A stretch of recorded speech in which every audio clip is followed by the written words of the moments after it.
It's D-Day for Maharashtra and Jharkhand. Saturday surprise is stored during the final vote count of Assembly Verdict 2024. Is that going to be there? Will it be a Saturday surprise? Exit polls have indicated an edge for the BJP and its allies in both Maharashtra as well as Jharkhand in the 288 member Maharashtra Assembly. 145 is the majority mark. In Jharkhand, the majority mark is 41 in the 81 member assembly. So, what's going to happen? It's been a chock a block election year full of elections, not just in India, but across the world. And thankfully, it's curtains with this Maharashtra and Jharkhand polls. It's curtains for a very, very mad year of political ups and downs right here in India. Now, I don't know about politicians, but many newsrooms and overworked journalists will certainly be glad that it's over. Having said that, let me introduce my guests and kick off this mega coverage. Where we are going to give you every number that's creeping in, every number that's coming in, all the leads. Keep an eye on the numbers on the screen. They will keep changing as the leads start coming in from both states as counting progresses. Some leads are already in. Let me introduce Manu Sharma, apologist. Manu, thanks for joining us. Deshrita Nigamji, political analyst and advocate. And of course, we have Matthew Anthony, he's the national spokesperson and AICC joint secretary. Thank you for joining us. Let me start with you, Deshratna Nigam ji. Saturday surprise होने वाला है क्या? Well, I don't know if BJP comes or the Congress alliance comes, it will be a surprise if the results do not go as per their own expectations. And however, the exit polls have given leads to NDA in both these states. And even it's my estimate also that it is the BJP alliance will be forming the government in both the states, and the tribals are split between the two sets of alliance in Jharkhand. And the BJP's election, though in the starting in Maharashtra was not up to the level, but however they picked up in last 10 days, and they really worked very hard.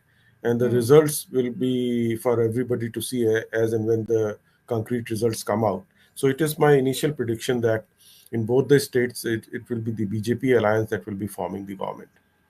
Okay, that's your prediction, but the exit polls told us something very different. They told us that at least for four exit polls said that yes, there is a very tight race, especially in Jharkhand and in Maharashtra also. While BJP has an edge, or the Mayahuti has an edge, but the MVA is not out of the race. And itni sari parties hain. This is the first time that Maharashtra has six big parties and a host of independents. I mean, never before so many rebel candidates, so many independents. Many people were saying it looks more like a panchayat poll than an assembly election. How do you see that playing out, Manu?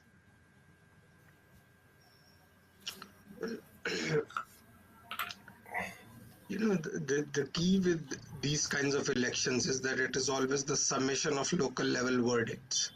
And in states like Maharashtra, you have multiple mini elections taking place simultaneously, so in various regions.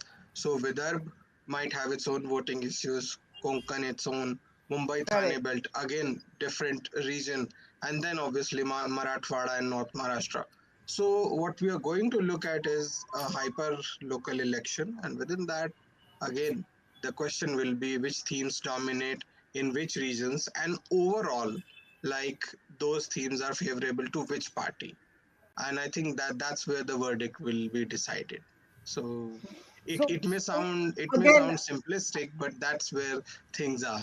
no, it's not simplistic. It's very complex. You are Yeah. basically saying that every seat, every voter is going to decide on his or her issues. And issues change in Maharashtra, as you were pointing out. There are different issues in North Maharashtra, which includes Mumbai, Western Maharashtra, very different issues. Vidarbha, very different issues.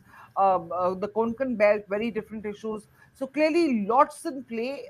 Matthew, uh, Deshratan Nigamji said both states for the BJP. He's very confident that the BJP is going to win there. I'm going to delve a little more into that with you, Deshratan Nigamji. Lekin agar Saturday surprised hoga, Matthew, if that is indeed there for the Congress, will it be in Maharashtra or will it be in Jharkhand? Aditi and all others, good morning to you.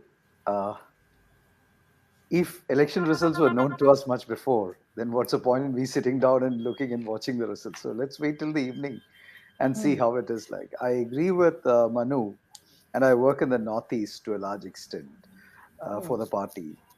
63 in Vidarbha, 62 seats in Vidarbha. Arunachal Assembly is only 60 seats.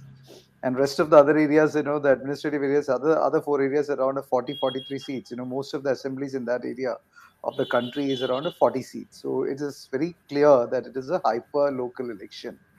And Hmm. you also see it in the economic environment also. The hyper local business strategies are the ones which are winning most of the businesses. Similarly, in political parties also, and in the elections also, what is reflecting in us the larger picture of the country and the state is all for a larger campaign reasons. But when it comes to campaigning, this time we have seen that the campaigns have gone into the particular issues in that particular region. Look at Vidarbha. Vidarbha consists of 80% of the electorate is more of backwards and Dalits, OBCs and other thing, and other particular community. So we have seen a lot of campaign gaining ground on what the community deserves in that side. Northern Hmm. Maharashtra, when you come, the onion farmers, and northern and western Maharashtra, the farmers comes. There comes the cotton, there comes the onion, there comes the soybean. So that becomes a larger issue because we have 9,000 plus farmers who have committed suicide in the last 4 years time plus. So how they are going to kind of see their future in the coming government. When it comes to Mumbai, Thane, and the Kongan region, the Shiv Senas are fighting it out. If you see the Western Maharashtra, it is the NCPs which is fighting out. If you see the Vidarbha, it is BJP and the Congress which is fighting it out, and Northern Maharashtra also. So each particular area of Maharashtra is kind of finding different reasons and different types of fight where the alliance partners are fighting their own battles. So we will have to wait till the evening where we expect more than 70-75 seats to be in a very close battle of less than 2,000 votes to finish across. So that's Hmm. about Maharashtra. And Jharkhand, if you see, the Maya Yojana is working very well, and the positioning of Kalpana Soren as a brand ambassador of Maya Yojana, and the sympathy factor for JMM, along with the India Alliance, and the good things which is done for the Adivasi youth empowerment and employment. We see that should strike a chord with the people, and we should make a majority in the Jharkhand also. However, we can wait for a couple of hours and we can definitely see where the voters have Absolutely made the wait mind. for a couple of hours. But if the scheme in Jharkhand is working, then so should the scheme in Maharashtra, for instance, be working, right? Maharashtra, the Latki Behan Yojana is something that has voters have been talking about it incessantly. That's something so which is why many feel that that one scheme may tip the balance in favor of the Mahajuti, which is pretty confident that they are going to come back to power in Maharashtra. See, unlike BJP, we don't consider politics as a war. We consider politics as a representation of the people's interest and the people's mind to serve them. So Hmm. BJP kinds of look at this as a war. They kind of get look all unethical forms. Name calling and whatever you want to do it. They do it. But we look at it. Who will get the fair representation and the trust of the people in this election? And we feel that Okay. we have not opposed of giving anything to the society of women. We have also promised 3,000 rupees for the women, and we have also promised for the unemployment to get the youth, the graduates, because the unemployment rate in Maharashtra is very high. So we have clearly address the issues of Maharashtra. Let the people of Maharashtra decide on which side they want to come along with.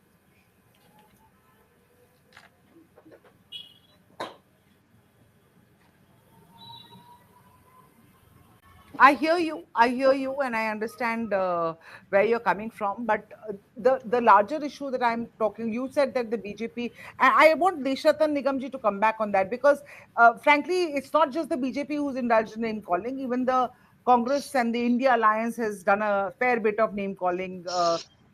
Including Chowkidar Chor Hai and everything else that falls in between, between calling him a Hitler and everything else.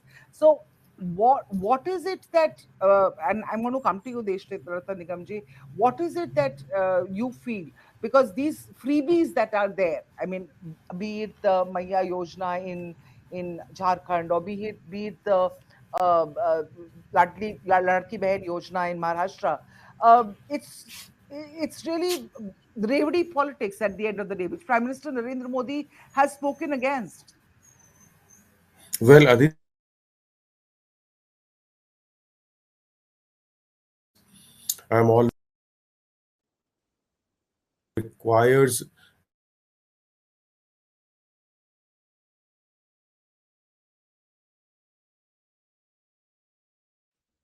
the ground. Look at Karnataka or Himachal Pradesh, what they promised moon, but they didn't give anything. And today their own finances are crumbling and they somehow don't have the proper finances to run the state. On the other hand, the BJP is known for its delivery on the ground, direct benefits on the ground, and that's the difference between two sets of alliances that we see on the ground. And that is where people see we've got the pakka houses, we have got the direct benefits in our accounts, whereas on the other hand, if you look at the promises, not even kept. And even if they're trying to keep the promises, the Congress alliance, they've slashed the freebies once they promised. So it's a manifesto for the Congress and it's a sankalp patra for the BJP, and that's where the difference comes. It's can I get Matthew to come back on that? Aditi, can you see me? Or can you Yes, hear me? I can hear you. Okay, I will have to politely disagree with Deshratan here, because our three chief ministers from Himachal, from Karnataka, and Telangana was here in Maharashtra and put across to the entire nation that we are fulfilling the promises and we have delivered the promises. And of course, there is a financial concern which is there in Maharashtra also. Who said that it is not there in Maharashtra? The debt of Maharashtra in 2014 was 2.24 crores, and the debt of Maharashtra as of now it is 7.76 lakhs crores. Who is managing Maharashtra's finances? And the stamp paper duty in Maharashtra, which was 100 to 200, has been raised to 500, which is affecting every single poor person in the state. So how can you give a clean sheet to the Maharashtra BJP government and BJP is delivering the promises? It is a false narrative, sir. If at all your information is wrong, then you should correct it. Or else, you're kind of taking a stand which is slightly to for the BJP. Then it should be very clear there. Because our states have delivered the promises. We have facing hardships because you see the central government is not releasing a lot of money for our states. A lot of schemes money is not being coming on time. But I'm going to come to you. For instance, like in a state like Aditya, I'm getting two voices of you. I think two screens of views coming across. yes, So it's I think echoing. a problem Yeah. there. 1 second, hold on. Okay, is it Yeah. sorted now? Yeah, Yes, I think yes. it's sorted. All Yes. right. Yes, Okay. yes. So let me just come back to you there. For instance, let's look at Karnataka, for instance. Wherever the Congress is in power, the BJP says that, okay, if you feel that you can govern better than us, instead of engaging in this, the Karnataka government right now, inundated by lots of corruption scams. Talk about this. It's an ingovernable condition right now, and Karnataka is a rich state. That the model of governance, wherever Congress has been in power, the BJP says that they've not been able to demonstrate a proper governance model. Abhi bhi, agar if Congress has talked about in Jharkhand, for instance, for the Maya Yojana, they are saying that they promise that they will increase the outlay for the Maya Yojana. Where is the money going to come from? Aditi, then I have the same questions for you in the state of Maharashtra. Now the country is witnessing one of the biggest corruption of I Adani. I agree. With No, the prime Adani. minister directly being involved there. What more you want? And then the Department entitlement. of Justice, let me, no, they should, I want Aditi, let me yeah, complete. Let me complete. Let's yes, keep the sure, Department of Justice out. Let's keep yeah, the Department of Justice out. The yes, round yes. tripping of the electricity contracts way back was a corruption allegation. I'll tell you how it exactly. Give me 30 seconds. I'll tell you. A contract was bid at 3,000 crores. In that, the equipments are at around 1,200 crores. That 80% of the contract is being financed by the banks, and out of the 1,200 crores for the equipment, it is transferred out of India to Hong Kong or Dubai, where an Adani Group company is there, and then they procure the electronic equipment, the manufacturing equipment from China for around 300 to 400 crores, and 800 to 900 crores, which is a bank loan from here, goes to their own private equity, which come back to the country through his brother's entity. And then the tariff for which we are paying on a basis of this loan and of this PPA is the corruption which is directly involved for decades right now with Adani. Department of Justice has come out with Right, this right now. but And then the listen, second thing is, that no, when they while are going to hear you, a private equity company and then taking the money from another country, then there is no point in calling a deep attack against the country. Adani is not India. Let's be clear. It has been a Matthew, corruption I involved hear with the you. Prime Minister Matthew, I hear directly. you. When I'm yeah, but I okay. Fair point. I point a finger one place. The BJP points a finger at Karnataka. You point a finger at Adani, and it's like okay. Not So Adani. you I can come back to the state of Maharashtra itself. Huge. right. You have a Let me 70,000 crores corruption Deshat, allegation. Ajit Deshat. Pawar as your deputy CM. Absolutely, but that same Ajit Pawar was part of the Congress family. Sharad Pawar No, is so so when it comes to BJP, then there is no corruption. no, of course there is corruption, and that is one of It the is the most BJP's own egregious allegation. things. It is the That is BJP's one own of the allegation. egregious things. Ashok Chavan is there. Praful Patel Exactly. is there. Dawood Ibrahim with Nawab Malik is there. Bishnoi is in Gujarat jail. What is it you are saying, Aditi? No, no, no. I am agreeing with you. I'm not saying that Ah. it's just the Congress. It's Congress as well as the So BJP. if Now, you are in painting Karnataka Maharashtra, in red and you are painting Maharashtra in blue, it I doesn't am work. not. I am not. Oh, don't take my words in another sense. I am very clearly saying that this is what the BJP says about Karnataka, and And this is Deshratan what Congress Nigamji says is about here. BJP. Exactly, and Deshratan Nigamji is right here. The last time he was with me, I clearly asked him the same question. This Ajit Pawar, who you thought yesterday was persona non grata, today he's sitting in your party, very pretty. The voter is confused. What is it that you are standing for? Dawood Ibrahim with Nawab Malik is sitting there, and BJP says they don't like, and they I have think you should Bishnoi, come in here, and please. they have Bishnoi who has killed Baba Siddiqui sitting in Gujarat jail. So what is it? Let me get in Deshratan Nigamji to respond here, please. Well, Aditi, in fact, there are two kinds of expenditures which result into debt. One is the capex, capital expenditure, which is where the Maharashtra is ahead. This gives a lot of returns. One is the non-plan expenditure, which is nowhere, which is actually a dent on the finances. And that is where the difference between Karnataka and Maharashtra lies. Huge amount of infrastructure being built out there. And that is where the debt is higher out there. Stamp duties are regularly revised by all the states all over India, Not by depending on the 400%, sir. situation. No, there are instances, and if you do your research, you will come to know about it also. I, being a lawyer, have been registering instruments, and I know how I'm these also a stamp lawyer, duties. fortunately or unfortunately. So therefore, recently also I've got few deeds registered, and I know how the stamp duties have been increased.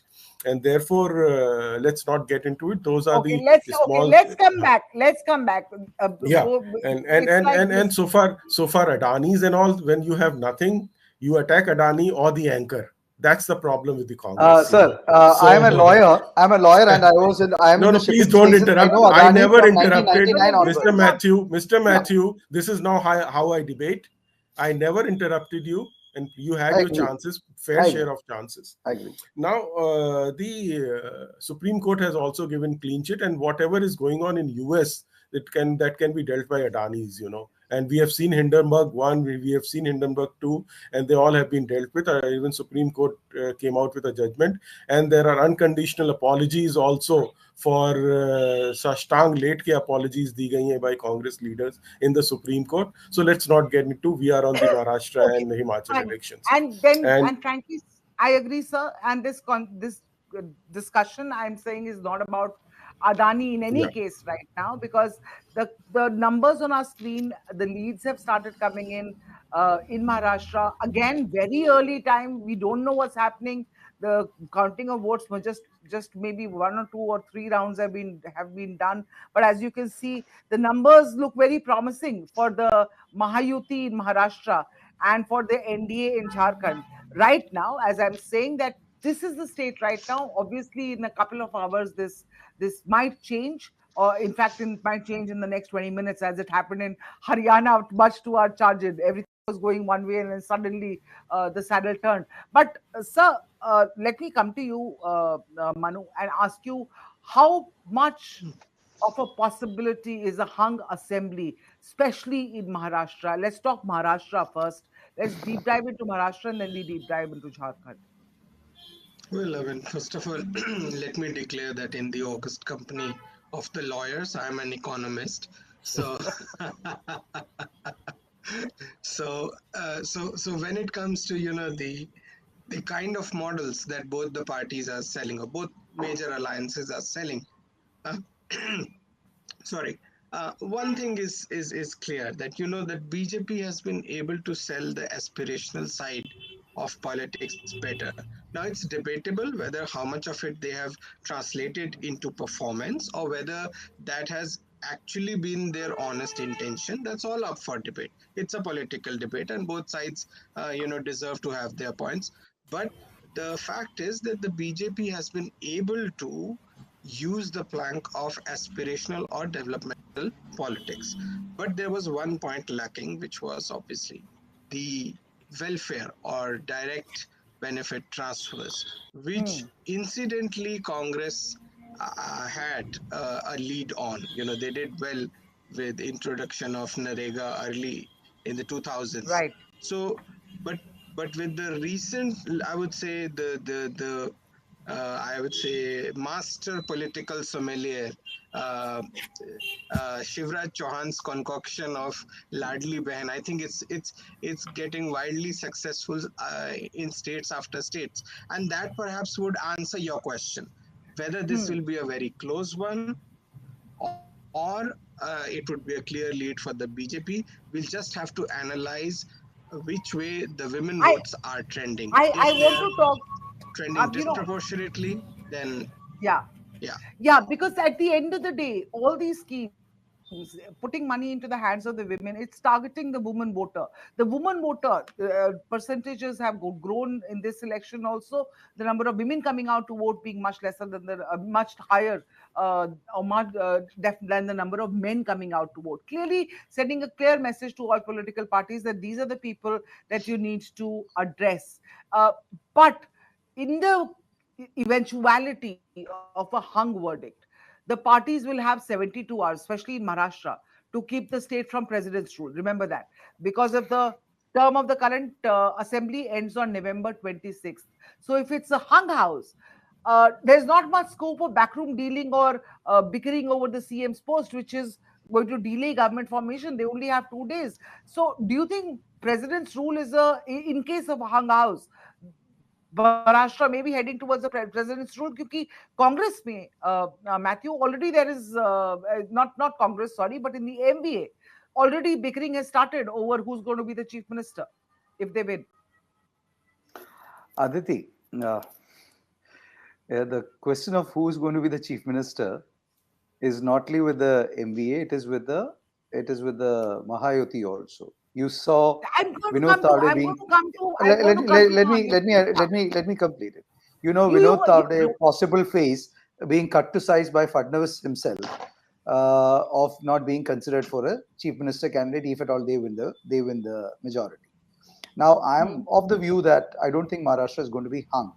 It's going to be a clear verdict for one of the sides, unless and okay. until there is a realignment with the coalition partners, But which we don't see you from our you side. sound very you sound very confident that it's going to be a clear verdict for one of the It sides. is going to be a What clear makes you verdict. so I don't confident? see Why it do is. you It think? is a close battle. It is a very Huh. close battle. I'm not disagreeing to the fact that it is a one-sided battle to either MBA or to a Mayahuti. It is going to be a close battle where around a 60-65 seats. Forget about all these numbers which TV channels are projecting right now, because that's for your TRP. But it is going to be a 60-70 seats which is going to come to a close battle of around 1,000 to 2,000 votes, which is going to decide. Because we should understand that 4,000 candidates are in the fray, and around a 15 to 20 independents are very strong independent candidates. Right. Let's So if not it's going let's to be a not kind of close take it battle, lightly. so my question to you is, if it's going to be a close battle, how do you feel that it's going to be a decisive one way or the other? There are So more in a close there battle. are two Something to come down. there are two. If the alliances are staying strong as it is, as it is before the elections, then it is going to be a difference of between a 15 to 25 seats between both the alliances side, and the independents can play a crucial role in terms of deciding who is going to make the government part of it. Hmm. Uh, we don't see an alliance reformation from our side, from the MVA side, but we possibly see a potential regrouping in the Mayahuti, because Eknath Shinde is clearly very ambitious to be continuing as a CM if they get a majority. Fadnavis is But very clear that he wants to be the yesterday I CM, was and Ajit Pawar is very clear that he wants to be the CM by hook or crook. So whatever it is like, so you're we saying have three Congress, strong contenders from there, you are saying and MBA में there है can be तो issues there.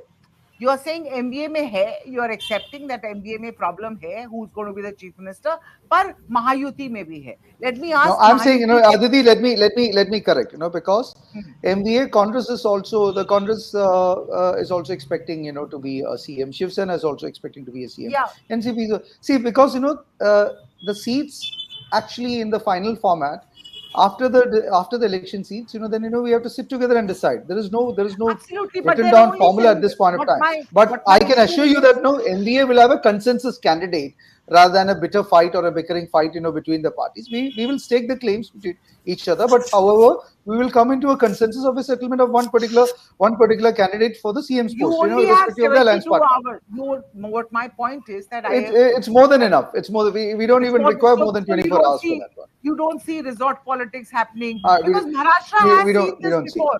2 bar president's rule लग चुका है महाराष्ट्र में after elections in 2014 and in 2019. Manu, you want to come in there? Yeah, I mean, see, one can argue that the history may repeat itself, but the other bit is that voters also become much more understanding of what the political terrain is. And what we've seen is that the national trend generally has been that after a bout of instability, people tend to go in for decisive verdicts or mandates. Now, those mandates or verdicts may be thin, they may look like very close, but still they end up being decisive, at least in terms of seats. And I suspect that it may end up like that. So in terms of vote share, you may see a very close fight, but in terms देखिए of seat on share, your screen, it's either sorry of the party. sorry I'm interrupting you Manu, but for my viewers, जलेबियां already बनना शुरू हो रही हैं. अब वो कौन सा कैंप बना रहा है jalebi, I'm not sure where the visuals are coming from, but clearly the jalebis, and right now at this hour in the morning they're looking extremely yummy. But anyway, having said that, Deshrata Nigamji, let me come to you with that. Matthew says that the CM post position will also become a problem for the Mahayuti if they win. What I heard yesterday was Eknath Shinde saying reportedly that he's okay with a BJP CM. क्योंकि he says that BJP ने भी तो मुझे CM बनाया था, Shiv Sena CM बनाया था with just X number of seats, I think 36 or something. So what do you feel? Do you feel a turmoil in the Mahayuti post, in case they are able to, the three parties together are able to cobble up the numbers for Maharashtra? Aditi, in fact, it's a very healthy sign if there is an internal competition, be whatever party it is, and there has always been right from the day the assembly elections started. So I don't think there is something very unusual out there. It is how the parties handle it. That is the only issue. And if Eknath Shinde has already made a statement, I think they have already solved any issues that could have arisen in the future. And secondly, let me tell you, in Maharashtra, the issue will boil down to the direct fight between BJP and Congress on 75 seats, where there is a direct fight. And that is where BJP always has an edge over Congress in terms when there is a direct fight. So that's where I think the Mahayuti has an advantage.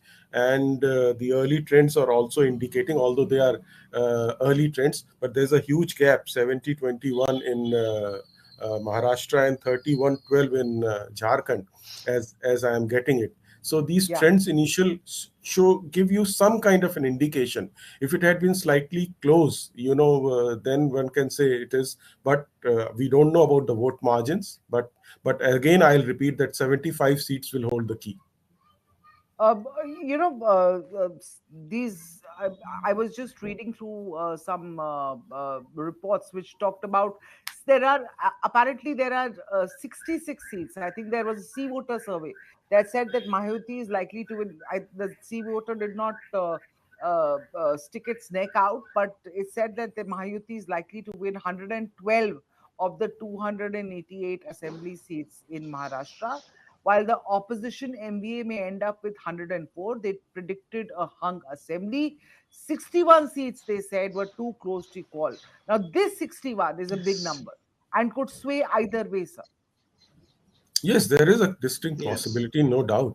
I think it's Manu's. You're asking Manu. No, no, you please respond, sir. Acha. I'm listening Acha. to you. So the fact is,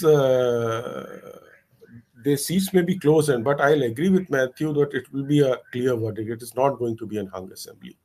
It's And not going to be. again, no, and these 75 seats, I'm telling again that BJP has an advantage when there is a direct fight between BJP and the Congress.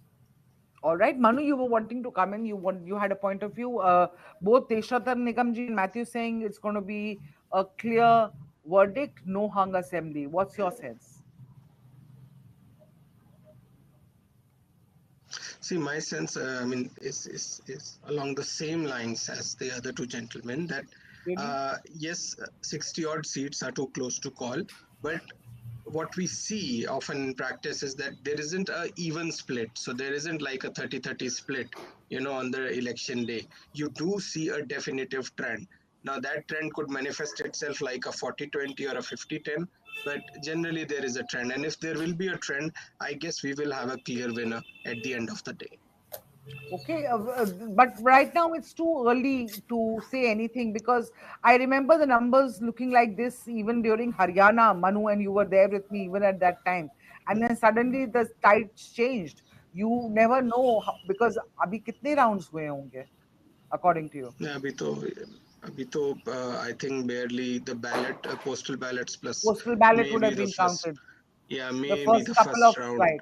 Yeah, Yeah. first round Yeah, so somewhere. so Yeah, it's just too early. And postal ballots anyway from urban areas mostly, and where BJP sort of scores big. The three biggest regions, Marathwada, Vidarbha, Western Maharashtra, the MBA did very well in the Lok Sabha. They need to hold on to that. They needed to come out on the streets more, do more campaigning. That is what I heard from some voters in Maharashtra.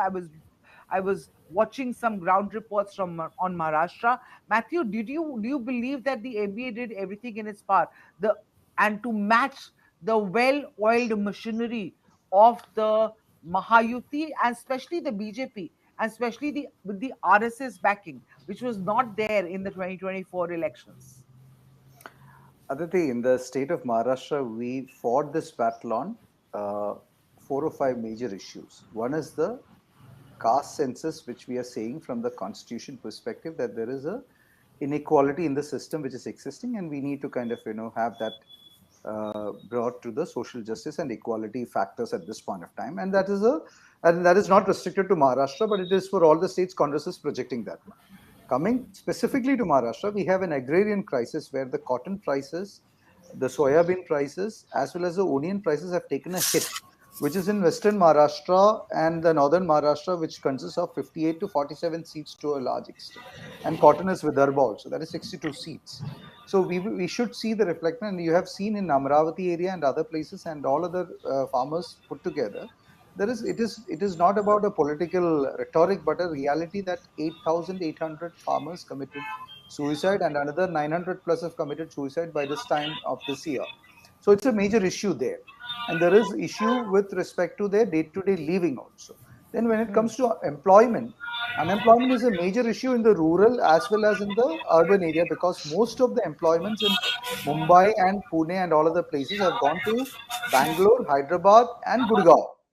And then Hmm. because we have missed the startup bus also, a lot of infrastructure bus which is being projected by the BJP. If you see that one with the infrastructure, the contracts, the contractors bring migrant laborers. It is not coming to the local people. The job is not coming to the local people.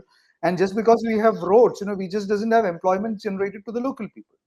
So, and then the law and order issue is also a major issue in the state of Maharashtra. We Fair saw point. four I understand, Matthew. Sorry legislators to butt being in. attacked Matthew, and sorry to butt two in. Yeah. legislators being gunshot in broad daylight. So these are, and then the road rage incidents where the powerful becomes, extremely powerful and kind of, take on the poor people. So Fair that point, division Matthew. is But there. do you So these are believe? the Do you? planks in which, we fought the election right now. And we have done the best from our side. There was a lot of filth of money being paid. There are rumors that 5,000 rupees per vote is being paid in Marathwada area, for that matter, which we don't know. But, we are hearing that. A lot of messages comes across that one. We saw Vinod Tavde completely with money on the other day. So we are seeing, But and no, we are seeing so a lot of things like that. okay, let's not bring in Vinod Tavde here, because that was just one day before the elections. Because Vinod Tavde की आप बात करेंगे तो cryptocurrency की कोई और बात करेगा, the entire Supriya Sule thing. So it's just a back and forth. It just descends into a thing. You know, you talked about Marathwada. It was a polarized contest. BJP perhaps hoping for an OBS versus Maratha contest, with the Jarange factor, working in, obviously working in Marathwada. He has a huge following, sir, and he obviously doesn't like Devendra Fadnavis one bit, because वो किसी और को BJP में attack नहीं करता, ना शिवसेना में attack करता है. He just attacks Devendra Fadnavis. So clearly, a very so BJP's slogan that Narendra Modi gave, and Yogi Adityanath gave, कटेंगे तो बटेंगे तो कटेंगे, एक है तो साथ में रहेंगे. Do you believe that this was also directed to, for the OBCs in the Marathwada region, trying to consolidate the OBC vote as opposed to the Maratha vote, because the Maratha vote and the Jarangi factor is working very strongly in Marathwada this election? See, Aditi, all these slogans were disapproved by the BJP leadership itself. We don't have to say anything, because they themselves disapproved it. Because Pankaja Munde, Ashok Chavan clearly came out in public and said that, this will not work in Maharashtra. Ajit Pawar clearly said that this will not work in Maharashtra.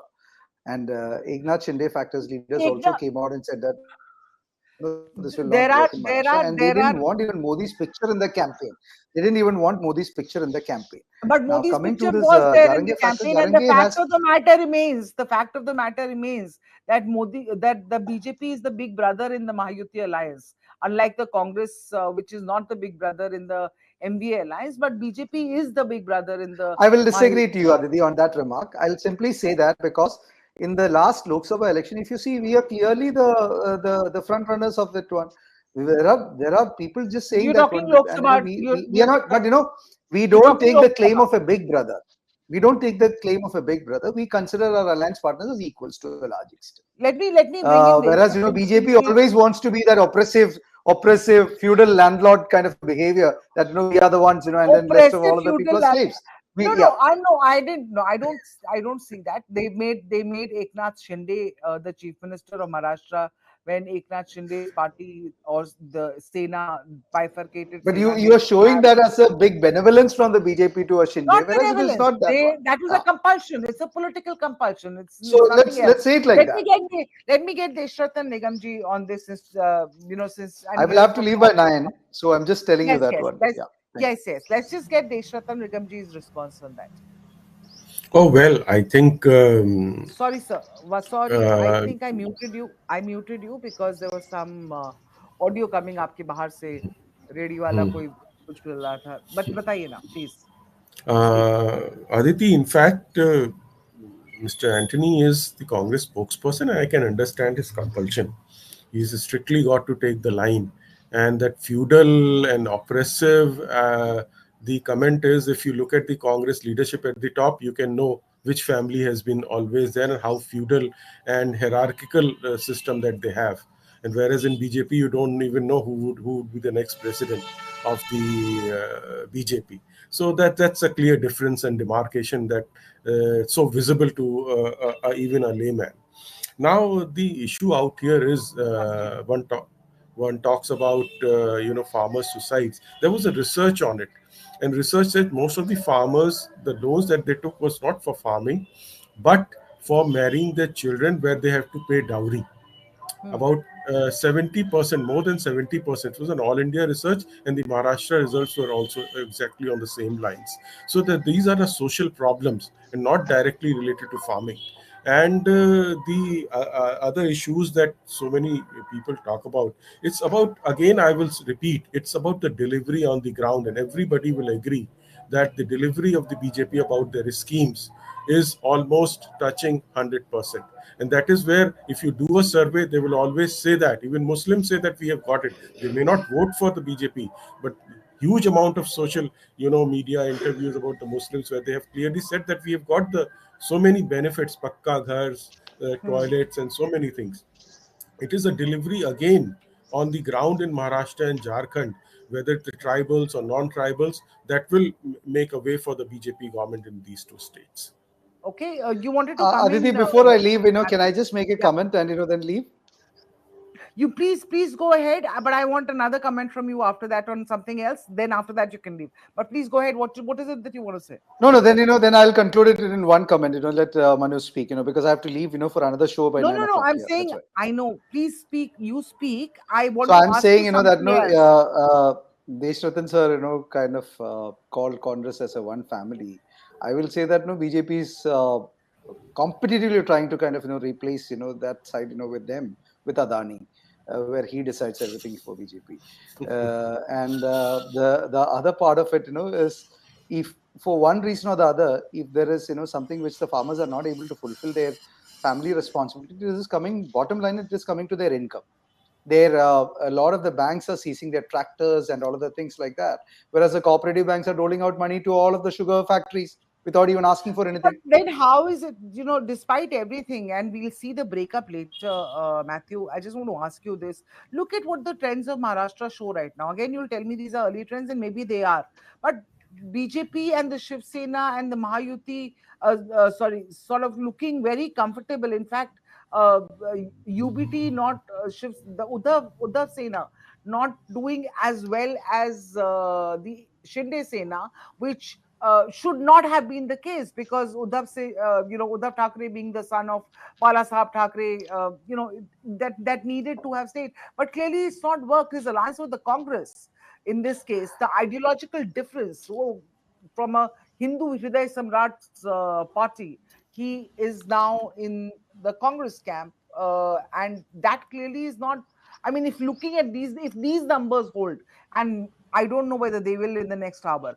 Your initial thoughts on what the numbers are right now in Maharashtra before you go. Aditi, I'll maintain my stand that this Maharashtra is going to be a close finish by today. It's not going to be even afternoon also, because I told you that around 60 to 70 seats where we will have very close contest, and it will be neck to neck, and it is not something which we can call it out at right now, because we have only covered a few hundreds of thousands of votes right now. I agree. I Yeah, agree, which and is why, it will be too premature for us to kind of come to a conclusion. But I'm very clear that it is not going to be a hung assembly. It will be a very clear verdict, either for, one of the sides. That is very clear. right. And the numbers that we are seeing on our screens right now, which, as I'm Too early. putting the caveat there, that they can change in the next 1 hour, but the numbers that we are seeing on the screen right now are making it seem like a one-sided mandate for the Mahajuti, the ruling alliance, despite, and this is despite viewers of the anti-incumbency that was supposed to be there for this Mahajuti Yeah, alliance. my reply to you is that you're seeing the channels. Go into the Election Commission website, and you will be able to kind of realize that no, this is nothing but a TRP game. Okay, with This that, is I am concluding. I have to leave to all right. another channel, All but right. thanks Thank a you so lot. much. Thank you, Smita. Wish you all the best. Thank you. Thank you Bye. so much for joining us. Aditi, Smita Aditi Gupta ji, I ji. would also like to leave.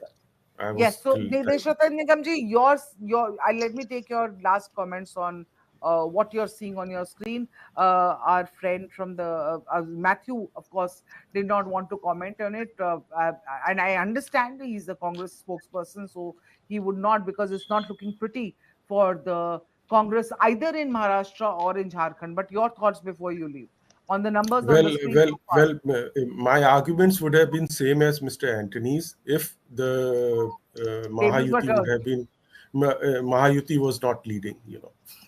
Hmm. if Mahajuti was not leading. But since it's leading, so therefore, but what do you think? In Was it the factor because in the Lok Sabha elections, uh, the BJP got a drubbing in Maharashtra. One of the reasons for its poor performance nationally was Maharashtra and, of course, Uttar Pradesh. But what do you think has changed in the assembly elections? What changed?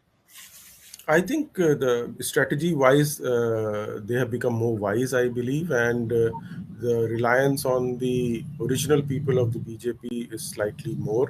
They are being more on the decision making, and more importance is being given. Earlier in the Lok Sabha, we did see a lot of outsiders coming in and contesting. Probably that was one of the reasons. And the independence, the strategic independent candidates that have been allowed to contest from both the sides will probably also cut into each other's votes, and that is where we have to see whose strategy works.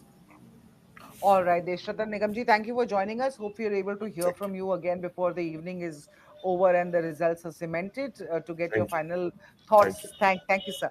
But Smita Gupta is joining us, and then I want to come to you, Manu. Don't go yet. Smita is of course a former journalist. She's a senior fellow with the Center for Politics and Public Policy. Smita, the numbers on your screen right now, early yet things can change, but what is the sense that is giving you? What has the Mahayuti got right in Maharashtra? Well, firstly, I'd like to say that it's rather early in the day Yeah. to, predict the results. But yes, if the numbers that are coming up on our screens right now are correct, it is on the lines that people had expected. People did expect that though after the Lok Sabha elections, when the MVA, that is the alliance in which the Congress is, uh, had done extremely well. So people had felt that they would be able to win the state back in these assembly elections. But that has been a few months. And the BJP has obviously, got its act together as it always does when it is, in a tight Pushed into a spot. corner. Yeah, Yeah. yeah. And uh, I mean, it's been on many fronts. For instance, I know that the BJP workers in Maharashtra were extremely unhappy with the fact that Eknath Shinde was continuing to be the chief minister. And one of the reasons why the Mahayuti has not projected a chief minister, despite having a chief minister in the hot seat, is to placate the BJP workers. That was one. I think the RSS is back at work. And as Deshratan Nigam just said, that I think, the tendency that the BJP had when it was feeling comfortable during the Lok Sabha elections, getting in more and more people from outside, has focused more on its own people. Yeah. The BJP, as we all know, of course, has more money, more muscle, more everything. But in addition to that, they have not, they have done a couple of other things as well. One is the, the Hindutva card is always there. Yeah. It actually floated an organization called the Hindu Sahel Samaj, which held these anti-love jihad rallies across the state to whip up, Hmm. anti-minority sentiment. Then it decided to do what it did in Haryana. In Haryana, it consolidated the anti-Jat vote. In Maharashtra, it has tried to consolidate the anti-Maratha vote. Maratha votes. So it has done. Especially in the Marathwada region where the Jarange factor is Yeah, very, very strong, yeah. right? So this has done two things. One is that the Marathas, as we know, have been fighting to be included in the OBC category. So if you don't need Maratha votes, then you can ignore that. And simultaneously, they have added several other communities to the OBC category in Maharashtra. They have also increased that creamy layer upper limit. They have doubled it, in fact, from almost 8 lakhs to 15 lakhs. And they have set up an economic welfare corporation for the Hmm. OBC subgroups. Hmm. So it has worked on the Mahayuti, that in that sense has worked on all fronts. Um, Hmm. then of course there are the scheme for women. It postponed the elections so that they were giving 1,000 rupees a month to women. That it, they upped it to 1,500 rupees. Of course, the Congress uh, is also playing that game and has said that it will give 3,000 rupees if it come. Right. If It's it's almost like bribing the voter and just a few months before the elections. uh, but the fact is that they are in power. They have actually been able to give the money. As far as the MVA is concerned, it's a question of whether they come once they come to Whether power. they give Yeah, it. yeah. And then the other interesting thing, which I think other people must have mentioned, is that more than half the candidates are independents, and actually they are so-called rebels from the six parties, the major six parties which make up the two alliances. Yeah. And I'm sure they will come into play once the results are out. If either the Mayahuti falls short, I'm sure the rebels that they have so-called fielded, will come back into the party fold. Okay, Banu Chandar Nagarajan has joined us. Let me just go to him. He's a political analyst and a public policy expert. Thank you, Bhanu, for joining us. My question to you is very simple, and it's stemming from what Smita is saying. If the numbers that you're seeing on your screen hold, that it's the BJP-led alliance sweeping both, or being vastly ahead in both Jharkhand and Maharashtra, again with the caveat that these numbers can change in the next half an hour, as we saw in happening in Haryana.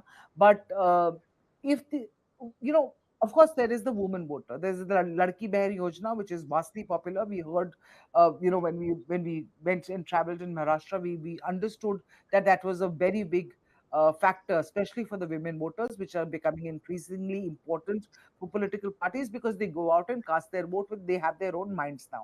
That's one thing. But if that has sort of worked for or is working for the Mahajuti in Maharashtra, why is the Maya Yojana, similar Maya Yojana, not working for, let's say, the Soren government in Jharkhand? Because these numbers show even in Jharkhand, it seems to be going the NDA way.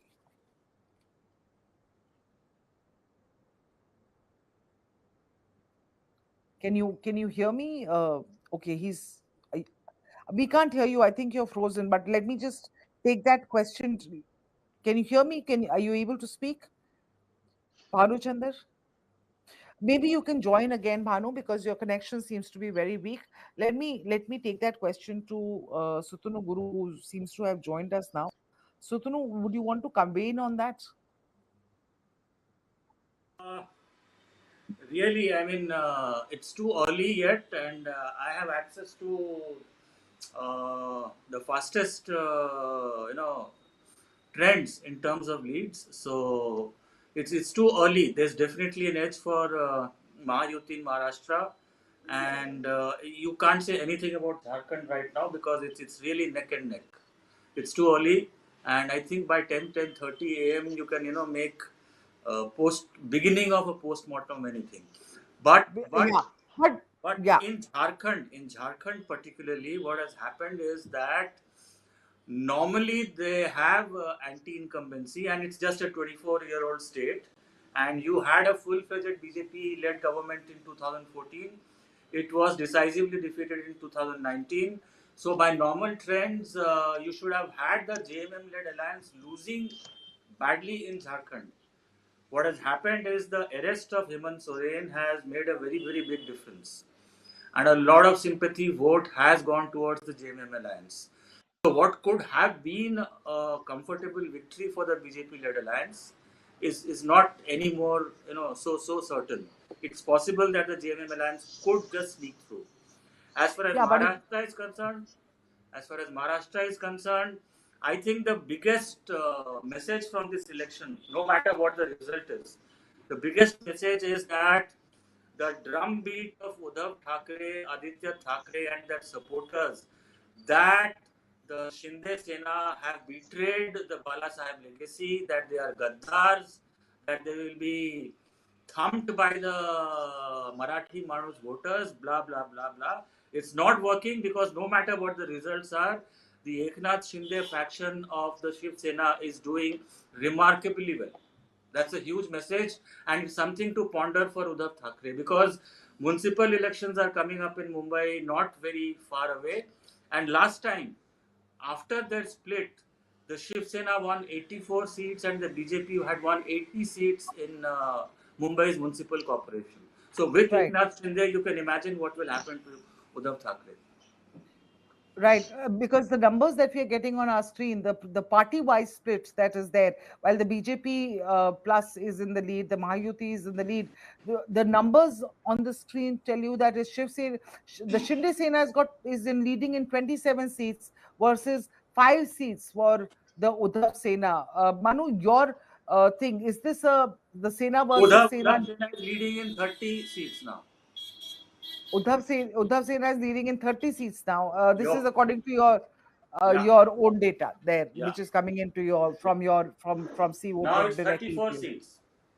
Uddhav Sena or Shinde Sena? Uddhav Sena in 34 seats, Shinde Sena in 27 seats. Okay. Uddhav Sena in 34, Shinde Sena in 30. So, Manu, your sense, will this election obviously will this is the first assembly election in Maharashtra post the split of the Senas, post the split of the NCP, will decisively settle who's the real, Shiv Sena and which is the real NCP, and the voter confusion will go away. I mean, of course, we can say that the general election in June 2024, May June 2024 was also under the same banners, under the same parties, but that was a general election and this is an assembly election, and hence I asked this question. Well, see, the general election was a different beast because, again, the factors and the issues back then were very different. However, in these elections, yes, there is a fight for the legacy question as to who inherits the political mantle, but there is also another question, which is that if the two sides go head to head, then what is the size and scale of either of the sides? And as we are seeing, I mean, these are early trends, but again, the trends are indicating that Shinde Sena is basically going head to head with the Uddhav Balasaheb Thackeray faction. So, and that speaks a lot because, on one hand, you have a breakaway faction which was called names, and it had to really struggle through a lot of allegations and had to build up organization in a quick time frame. And on the other hand, you have a legacy party that's several decades old with infrastructure, with a brand equity and a family name to go for it. And if both of them are able to perform in the similar zone, then I guess it's pretty much decided whether Shinde Sena is the real Sena or not. Okay, fine, that's up for debate. But the fact is that with today's kind of trends, the so-called real Shiv Sena, their size is definitely being cut down. And who are you calling the real Shiv Sena in this case? I mean, obviously, in this case, I mean, as they claim the Uddhav Thackeray faction, as they like to claim. Right, So because their size, because from being a sort of a multi-regional party within Maharashtra, I guess now they're being limited to like a one city or a a certain two belt. district kind of a setup. Yeah. Right. And let me bring in Smita here. And Smita, I apologize. I called you a former journalist to begin with. I think it was a slip of the tongue. But Smita, your sense of on this entire uh, Sena versus Sena battle that has played out over the last several years in Mumbai created a lot of confusion in the minds of voters, because in Mumbai specifically and surrounding areas, Shiv Sena, Balaji Thackeray commanded a lot of respect, commanded a lot of reverence. And this association or this flipping of the sides towards Congress, ideologically very different party, the ideological disconnect is there. Do you think that's going to cost Uddhav Balaji Thackeray in this election? Because the numbers so far say that. Well, when Bala Saheb Thackeray formed the Shiv Sena, it was on a specific ideology. It was a mixture of, you know, Marathi Manus plus Hindutva, and that was its mainstay. And that that is how it led to the alliance with the BJP many years ago. But once the party split, once Uddhav Thackeray came on the scene, the party ideology uh, uh, became considerably diluted. And as we know, his son Aditya Thackeray, who is a very key figure in his party, he actually wanted to so-called modernize the party, bring in issues like climate change and so on, which don't appeal to the core uh, workers of the party. Hmm. And that's where Eknath Shinde, even though he was, initially considered a leader just from Thane, has grown because his appeal remains the original appeal of the Shiv Sena. The And it is Hindu because of Hriday that, Samrat. yeah, the Hindutva factor, the Hindu Hriday Yeah, Samrats, whatever you want to describe, however you wish to describe it. So that original Shiv Sena worker, he finds a greater connect with Eknath Shinde, who's holding on to that older ideology, even though he began as a marginal figure, he began as somebody who was just bringing in a lot of money. hmm, Whereas Uddhav Thackeray has tried to, you know, he thought, he and his son thought they were modernizing the party, but in the right, process, it's a different party altogether. And right. it is competing for a space in which there is already the Congress and the NCP, uh, you know. and So, and yeah, and now you have and Uddhav Sena also in the midst of a Congress and an NCP, hmm, where the ideologies really don't. I mean, there's a disconnect, as you pointed out, between that. So maybe they are paying the price for that. But as everyone has pointed out, these are early leads.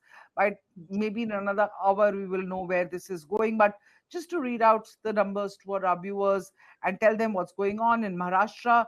The trends are in for 135 out of the 288 seats in the BJP. Of course, at 64 seats, the Shiv Sena, Eknath Shinde Sena at 29 seats, and the rest, of course, not doing all that happily. In Jharkhand, 45 leads are there out of the 81 seats, and 28 for the BJP, 10 for the GMM, 2 for the Congress, and 5 for the others. BJP not the Congress or the India Alliance not performing very well, despite what Sutunu you talked about as the sympathy factor for Soren there.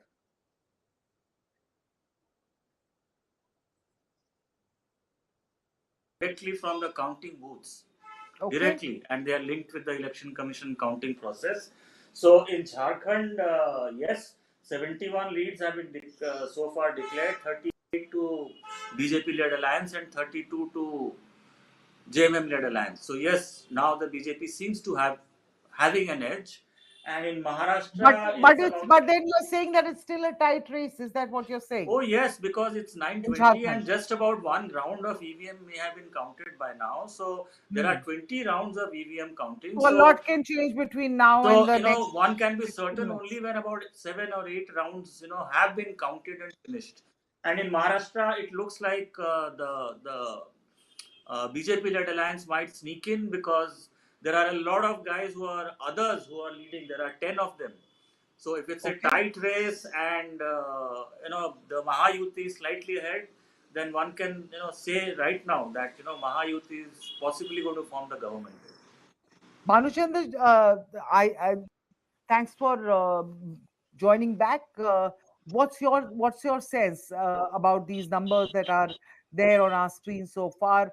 Mahayuti, tight race in both the states looks like so far, with whatever limited amount of counting has been done, but definitely a lead for the Mahayuti in Maharashtra. If these numbers hold, what do you think? What more could the MVA have done?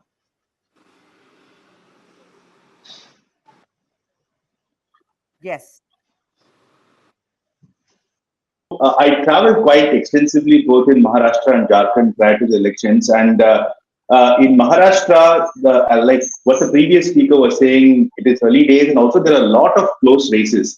In the sense that the community is like there are people from various communities that form like 20%, 30%, etc. So the social engineering becomes very difficult, and also there are a lot of rebel candidates, like around 50 rebel candidates are fighting in various places. So the margins are going to be very thin, and we will be able to say with a decent amount of certainty only after a few more rounds of counting.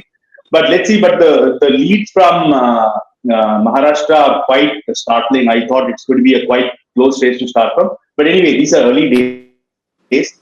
But we all know that NDA had a slight edge. They obviously faced a huge setback in the Lok Sabha elections. But if you look at the assembly-wise distribution of the Lok Sabha constituency, it was like around 150 for the MVA and 128 for the Mayahuti. So they have sort of flipped it around this time as far as trends go. So, but let's wait and see. But as far as Jharkhand, there was a very clear narrative as well. Though there are many infrastructure issues with water, unemployment, and so on, but in spite of the patchy beginning of Maya Samman Nidhi, there was a huge amount of anti-incumbency, especially when it came to the perception that Hemant Soren was corrupt and etc. And also the BJP went to town with the Batenge to Katenge, the Guspetia sort of narrative, and I think that formed the basis of the BJP's narrative over the last month, and that seems to have struck a chord. But even there, I think the results are something that we need to wait for a while. Absolutely, results we will have to wait for. But let's talk about, and I hope you can weigh in here. This time, the BJP, I mean Jharkhand, in Jharkhand specifically, the BJP's sort of got an expanded alliance, BJP-led expanded NDA. Fighting this election together. They've also included ATSU, the Jharkhand Students Union, All Jharkhand Students Union, which was fighting separately the last assembly election. This time is fighting with the BJP. There's JDU, and there is, of course, the LJP. All of them combined together to form the larger NDA. If there is an absolute majority for the NDA, they cross the 41 mark in Jharkhand. Uh, what does it say for the expanded NDA alliance, number one, and second for AJSU, this particular party, which is very popular among the youth of Jharkhand. Uh, you know, uh, it gives a more flex, more muscle to the NDA.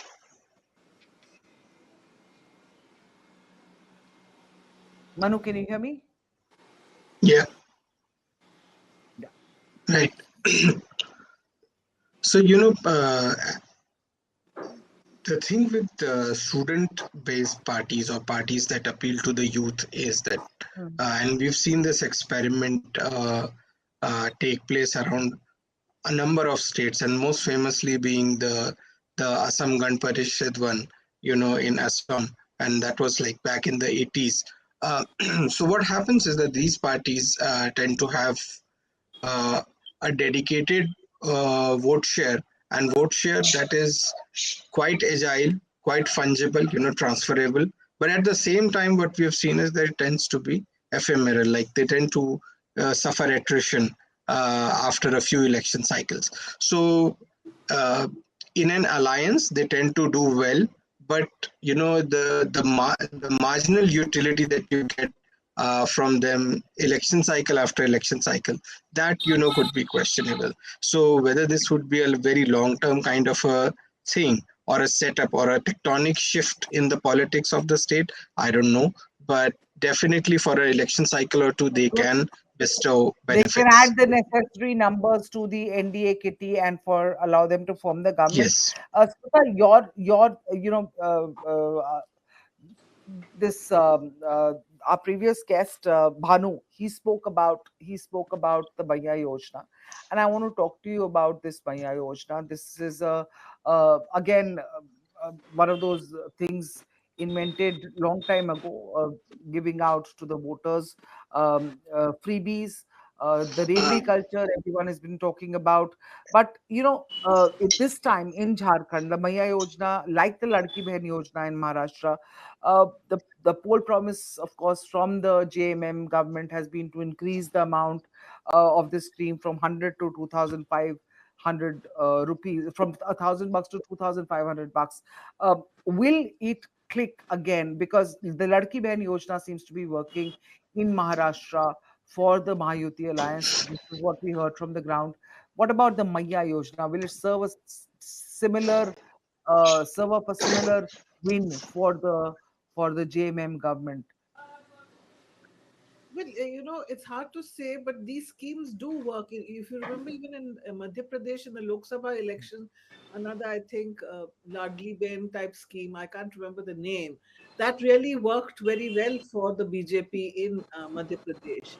So there's no reason why it should not work in Jharkhand in favor of the Soren government, except that there are so many other factors as well to take into account, especially the one relating to infiltration. The BJP Right. made it into a big issue, Hmm. made a local land dispute into an issue of infiltration, which was so bizarre that the election commission, which usually does not act in favor of, any party that is not the BJP, actually banned the video. Uh, you know, Hmm. because it was so outrageous. Hmm. So, and we also know that we had Yogi Adityanath was also deployed. Hemanto Biswa Sharma, Chief Minister of Assam, he went to Jharkhand. So we have to see the moment the BJP starts using the Hindutva issue, we know how potent it is. So we have to see how much that has worked. And we also have to remember that Hemant Soren was in jail. Then he was released. So, he got into election mode. He had less time to be in election mode. So, Hmm. as I said, there is no reason why the women should not react positively to the scheme and to especially Hmm. the increase, just as they have done in other states. But there are many other, variables that will all Yeah, there work. are many variables. What if the AJ is? I mean, in case, I mean, there is the Hemant Soren factor. What if the sympathy wave does not really click in his favor? Yeah. What if the anti-incumbency is high? What if the Champai Soren factor? Will it hurt JMM in the Kolhan region? Sutanu, you want to come in there? The Champai Well, the Soren factor. latest update from the counting booths is that 77 leads out of 81 in Jharkhand, and both are And at what are they saying? 38 each. 38 So, each. So it's yeah, turning as out I to be a told very you, tight it's race. it's it's it's very difficult. Of course, in Maharashtra, looks very clearly the Mayahuti is consolidating its lead. So, I think in half Right. an hour or 1 hour, Maharashtra will be crystal clear. Jharkhand will be a toss up for a long, It's long going time to to come. be down to the. This election is very, very interesting. Uh, Sutanu, maybe after this answer, you can close your window because there is too much of noise coming from outside. But just hang in there. Some My bus. question to you is, I'm just muting you while I put out my question. Um, this election, especially in Maharashtra, is critical as it will shape the narrative for the next few months. If, for instance, the BJP-led Mahajuti wins, then say कि भाई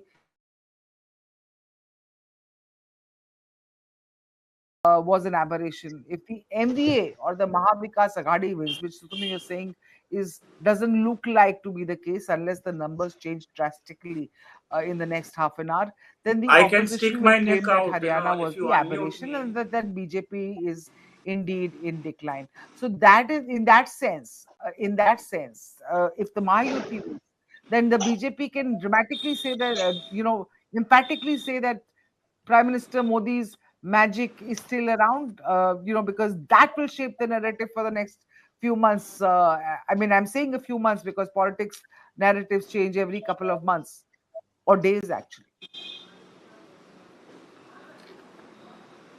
So, was that question to me? Yes, Sutun. Yeah, narratives is the job of media to change. So between 4th of June and 23rd of November, there's a huge gap, and the only thing that we can say with a level of confidence that the Indian voter is very cruel, and particularly if you are stuck with hubris and arrogance, then the Indian voter has an uncanny tendency to slap you in the face and give you a thumbs down. It happened in Haryana, and where the Congress had started celebrating even before the second round of EVMs were counted.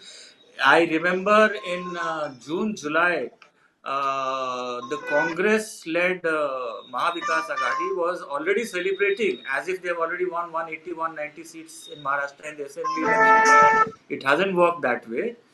And the lesson for all political parties is that, till the very last day, you have to campaign at every booth level. No election is won, by narratives per se. I don't see any narrative was there even in the Lok Sabha elections. For instance, if you look at Uttar Pradesh, there was a severe debacle for the BJP. It lost 29 seats. But in neighboring Madhya Pradesh, it won 29 out of 29 seats. It's difficult. Narrative is the job of media to build, yes, but people have started voting a lot over the last 2 3 years, not on national issues. It's more of it's becoming more of localized elections. So in Maharashtra also there are 6 regions. So Yeah. we are possibly seeing 6 separate outcomes.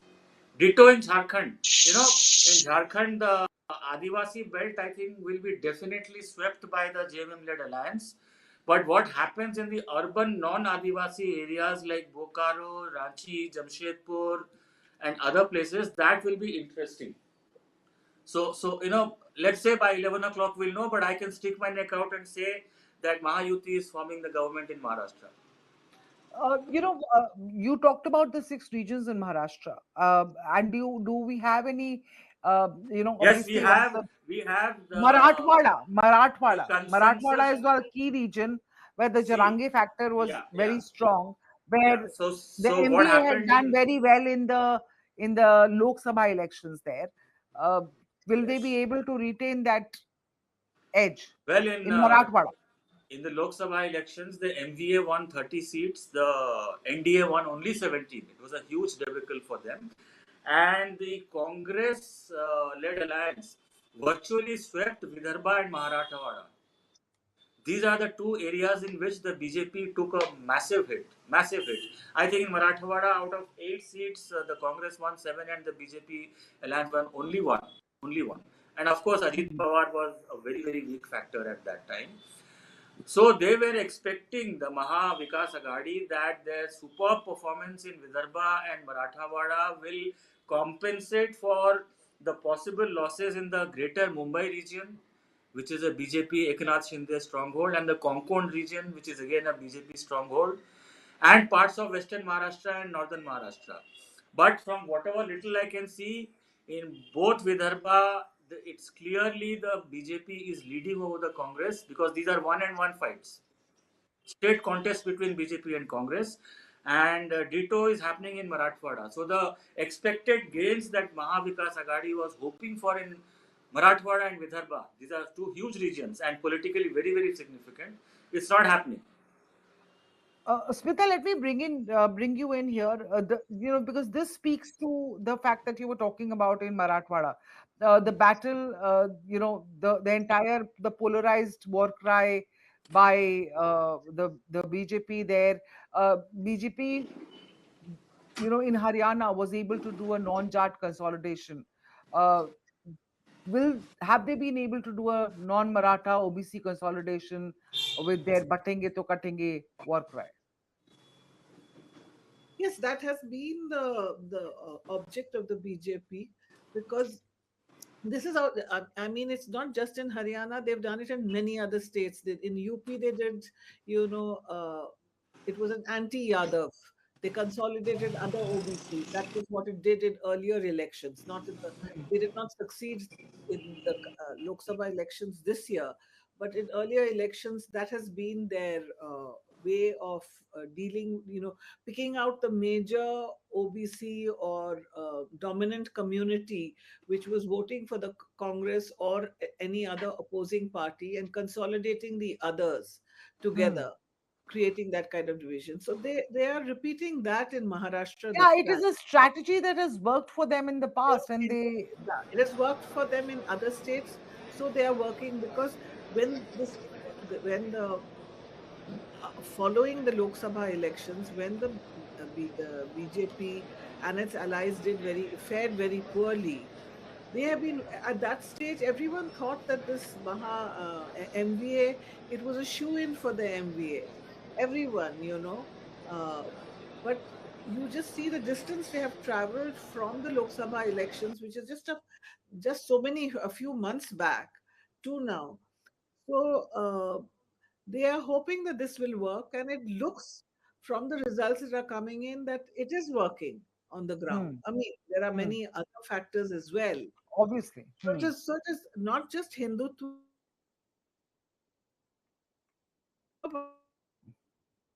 but it is also an anti-Muslim Let.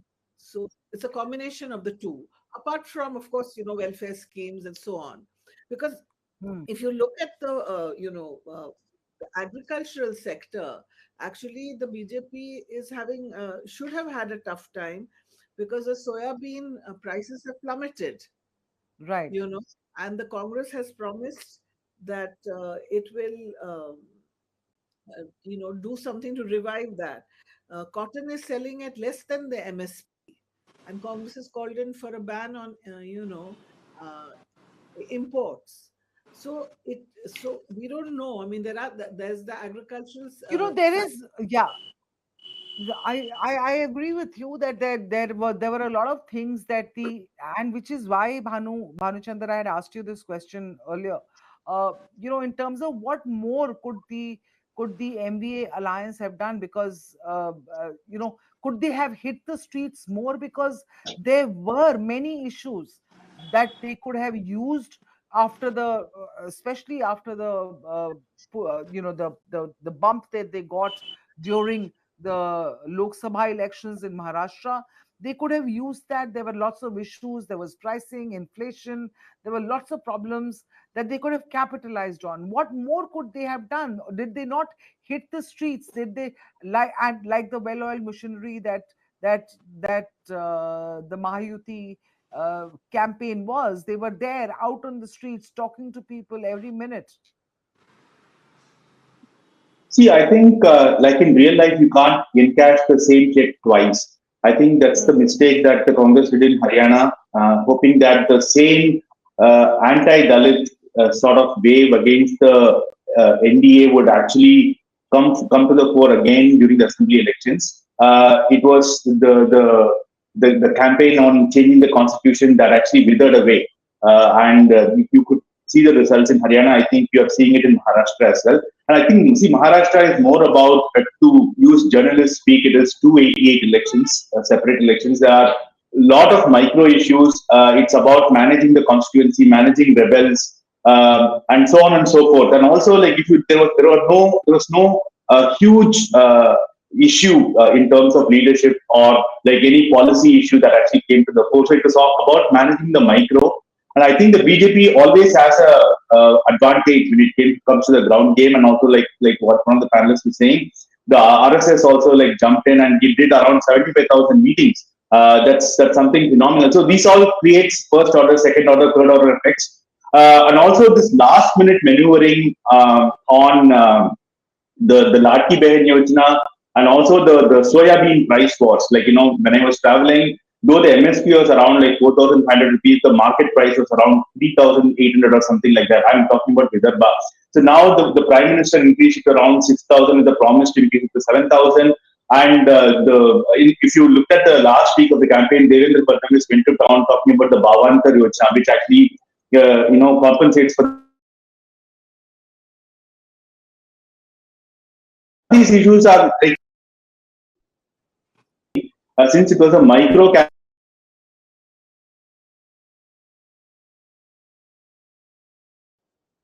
but the Congress just went it on again and again with the same issues on, like, on how the constitution was going to be saved, and etc., which did not have a lot of essence. But the Again, national issues, national issues which really don't matter in an assembly election. You've got to hit the streets, connect with the voter.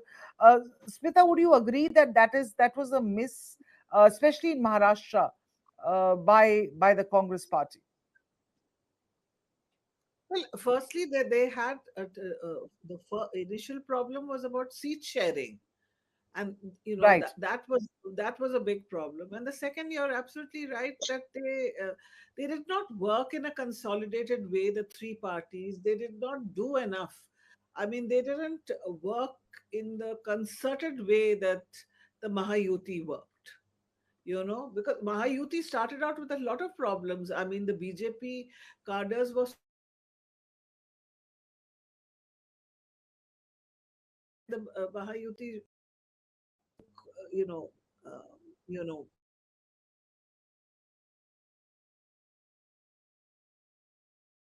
chief minister's job is up for grabs. And given that the BJP will be the largest party in the Mahajuti, if it finally wins, it is most likely that a BJP person will be the chief minister. So, in comparison, the Congress just did not, it was neither united nor was it able to kind of, as you put it, hit the streets, work in that kind of concerted fashion that the other alliances work. And this is Okay. a problem, perennial problem with the Congress. Yeah, it's not something new. It's a they Yeah. they keep going great, and then when it comes down to being on the ground, and I think that's the difference that an RSS makes for the BJP. The RSS BJP rift that everyone talked about after the debacle in the Lok Sabha, especially elections, especially in Maharashtra and in Uttar Pradesh. That's what everyone talked about. The RSS and BJP did not see eye to eye, and therefore this is what happened. And but now it seems after the debacle in the Lok Sabha, and especially in these two states, the BJP learned its lesson, and they've patched up RSS and the BJP, and they're back in business together. And you see RSS present on the ground, even everywhere And in Maharashtra, taking the voter on voting day, encouraging them to go cast their, because that makes all the difference. So, Tunu, you want to come in talk about the RSS?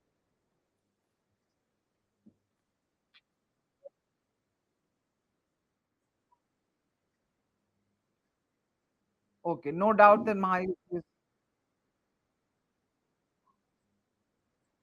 right.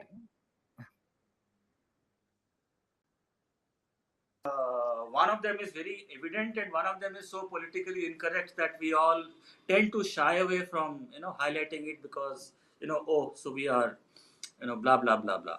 The first is the Ladli Behan Yojana. It's worked wonders. That amount may seem small to us sitting in urban areas in upper middle class households, but it's a huge amount. It's worked just like it worked in Madhya Pradesh for the BJP way back in 2023.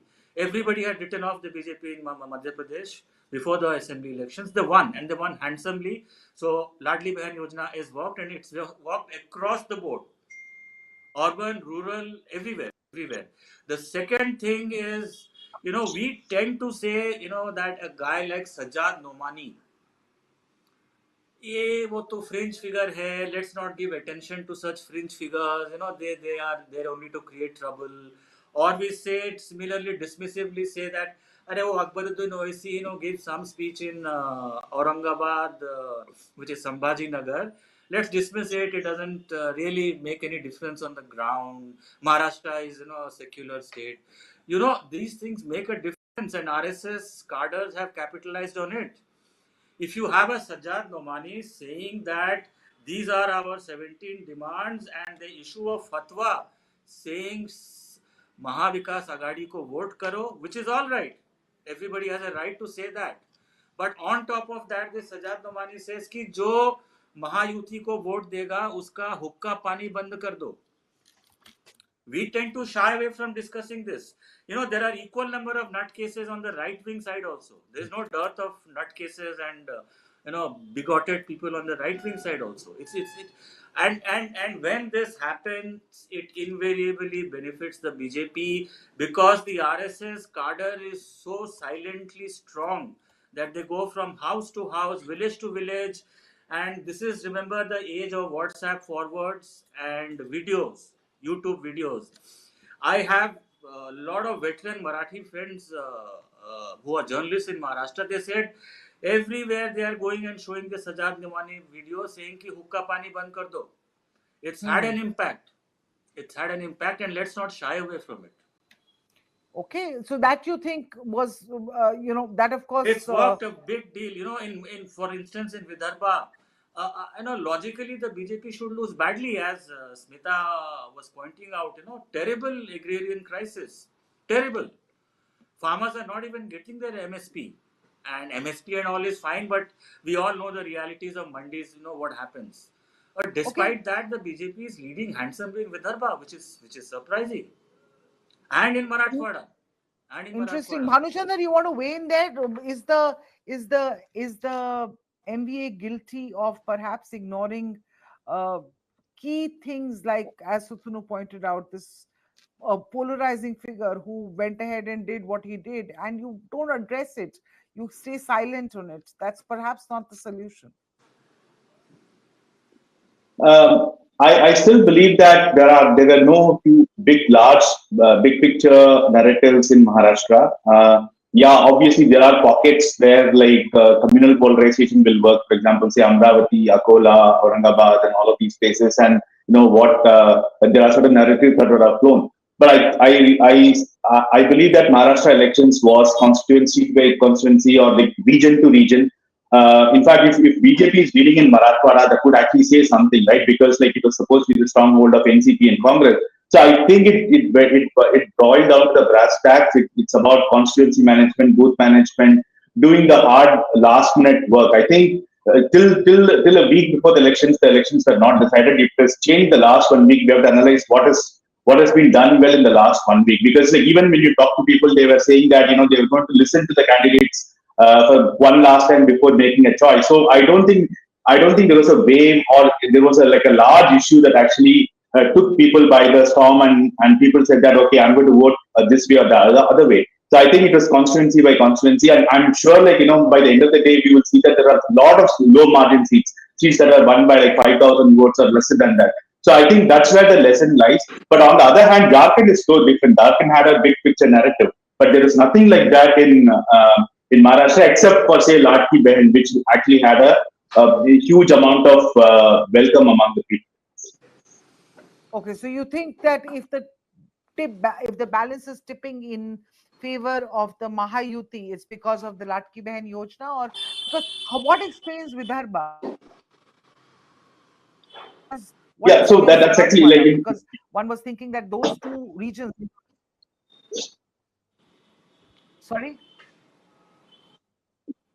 yeah, so actually, I travel quite a bit in Vidarbha. The thing is, Vidarbha is always going to be the swing province because if you look at the bigger Maharashtra picture, the Marathwada, Western Maharashtra area was supposed to be the NCP Congress stronghold. Northern Maharashtra was going to be BJP stronghold. But Mumbai and Konkan, where the Shiv Sena was very strong. After the split of the Shiv Sena, that is, I mean, these regions are going to poll for the first time in an assembly election. So we did not know how the ground level, workers actually had shifted between the two Senas.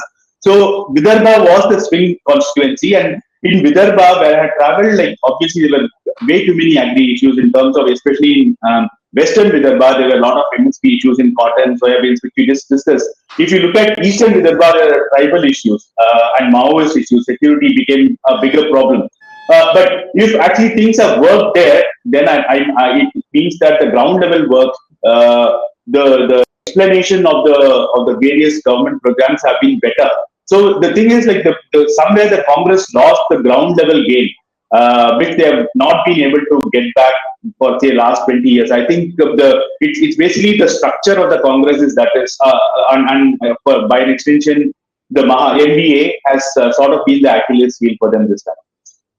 All right. Let's look at the breakup in terms of parties. The numbers on our screen are very, very interesting in terms of party-wise breakup in Maharashtra, because that is very important. BJP, of course, at 98, leading in 98. Shiv Sena leading at in 38.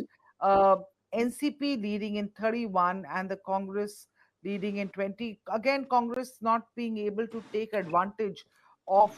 There was a time when Maharashtra was a Congress state, so to speak. But then that's long over those days. We can only remember. But look at the numbers: 90, 98, 48, and Shiv Sena. Sudhanu, can you talk to us Well, about what well. the latest is? Now the latest updates are that the Shinde Sena is miles ahead of Uddhav Sena in terms of So leads, and the leads are very, very rapidly consolidating. So Maharashtra is done and dusted with. There's no chance anymore. And now Shiv Sena Shinde is at 45 leads, and Uddhav Sena is at a lead of 28. So this is no longer a tight verdict. This is a repeat of Madhya Pradesh 2023 assembly elections. It is a sweep and a wave for the Mahajuti. There can be no doubt about it. We can discuss later and learn lessons and all that, but there is no yeah, further yeah, any and when doubt the about it. when the breakups come, which region, Yeah, yeah. etc., what happened, Yeah, the all of BJP is that we. already way ahead of 100 seats, and Shinde has proven who the real Sena is. Now the It's problem bad now. times. It's bad times for Uddhav Thackeray. It's bad times because I really feel sorry for that guy, because he's had health problems. One can feel sympathetic for him, but then the chickens come home to roost.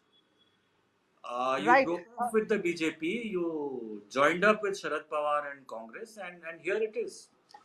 Smita, let me ask you, what about again, if this is a sweep that Sotunu is telling us, that now almost most of the seats are now consolidating, and Maharashtra we can safely call for the Mahajuti. If that being the case, what do you think happens next? Now, the problem of the chief minister. If it was an MBA win, it was perhaps more difficult because there are six different candidates chasing one chief minister's chair. But Mahajuti is not very different either. Who will be CM, because that game will begin within that alliance. Well, it's quite clear that if the Mahajuti wins, the BJP will be the largest party. So it will definitely be a BJP person, because Yeah, but when BJP was the the largest party even in this regime which was ruling. And in Bihar, yes, but I think that is a kind of semi promise that has already been made to the BJP cadres, because, and if they don't make a BJP person, I think there will be trouble for the BJP. So Okay. I would say that the chances of Eknath Shinde again becoming chief minister looks very slim to me. It will not be somebody from Ajit Pawar's party, so that just leaves the BJP. The BJP will hold the cards in its hand. yes. BJP will. Do you agree, Bhanuchandar? What's your sense? You've traveled extensively in Maharashtra. What did you find within See, the I BJP? think, nobody is going to play games because the umpire decides, which is the big two of the BJP. So there's no scope for playing games. See, there are obviously two considerations. One is the BJP being the single largest party, as we see now, will obviously stake its claim, saying that, okay, see, last time we had given it to you, so this is our turn. Or they can still play the Maratha card, because there is obviously BJP is trying very hard to make sure that they are seen to be close to the Marathas, right? Because of the Maratha agitation, etc., etc., which seems to have lost steam this time. That's a different issue altogether. But if they still want to have a Maratha face, they will still go with Shinde. See, the thing is, the Shinde faction of Shiv Sena and the BJP seem to be like almost the same, right? They vote the same, the ideology is the same, just two different factions. So, for a Karyakarta, it doesn't matter really that much. I don't think they're going to hold a grudge against Shinde if he becomes chief minister again. But having said that, this jousting will happen once the results are announced, and I think it's what the umpire is going to decide. So there is no need for like playing these internal party games that happens in other factions. Okay, No, let me some point out something here, Aditi. is Yeah. that Maharashtra decision has to be super quick because the assembly expires day after tomorrow. Yeah, So they the just chief have minister has seventy-two Correct. to hours. be sworn in by day after tomorrow, otherwise it's president's rule. Yeah, and There is no and time for shenanigans in frankly, Maharashtra. frankly, Sutanu, I won't be surprised because Maharashtra is no stranger to president's rule after assembly elections. It happened in 2014. It happened in 2019. No, no, I think it will be Devendra Fadnavis this time. Yes, That's what right. I feel. He's So been waiting in the wings far too long. He and accepted it's the no, it's deputy chief like minister's the post. Eknath Shinde Sena is like the old Shiv Sena. They won't mind Devendra Fadnavis as chief minister because ideologically the Eknath Sena and the BJP ideologically are very, very close, nearly identical.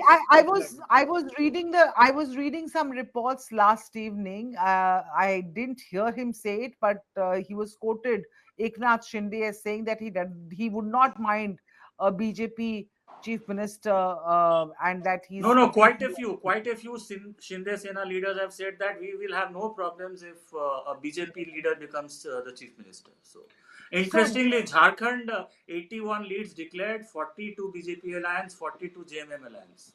okay, so Jharkhand is going down to the wire, it And even seems. more, and one more tidbit, just in case your viewers would like to know, 9 by-elections in Uttar Pradesh Assembly. Almost all Yeah. were won by Samajwadi Party alliance in the past. 7 BJP alliances leading, 2 Samajwadi parties leading. And what about, okay, that's interesting. So the Priyanka Gandhi factor, you And want to talk Priyanka about Gandhi that? is leading by 70,000 votes, which is way behind Okay, Rahul Gandhi's lead. which is way behind Rahul Gandhi's lead, but still she's leading. So I think Oh, Congress she'll win should be, comfortably by a yeah, massive yeah. margin, but yeah. So there's a sigh of relief from the Congress. You want to weigh in on the bipolls? Uh, Just excuse me for 2 minutes. Smita, you want to weigh in on the bipolls? Yeah, you mean the assembly elections? Yeah, The bipolls in they- Uttar Pradesh. yeah, because see, I think that's one thing that we haven't discussed. Such as there are 46 assembly seats across 13 states, and as you say, critical states like UP, where there are, Yeah. nine. I think nine constituencies plus five in Assam. So I think, especially the UP thing is going to be interesting because I think a lot of people feel that Yogi Adityanath's future, and he's an important figure not just in UP but in the he's an important figure in the entire party. He has Hmm. been campaigning not just in UP, but he's been campaigning in Jharkhand and Maharashtra. So many people feel that the results of those nine assembly segments in UP may well decide his future, because we've seen that his party performed, the BJP performed poorly in the Lok Sabha election, and if there is a repeat, if there is, uh, you know, then his future, there will be a question mark on his future. All So right, that interesting, I think is interesting. important. Smita, could you be a bit louder? We're finding it difficult to hear you properly.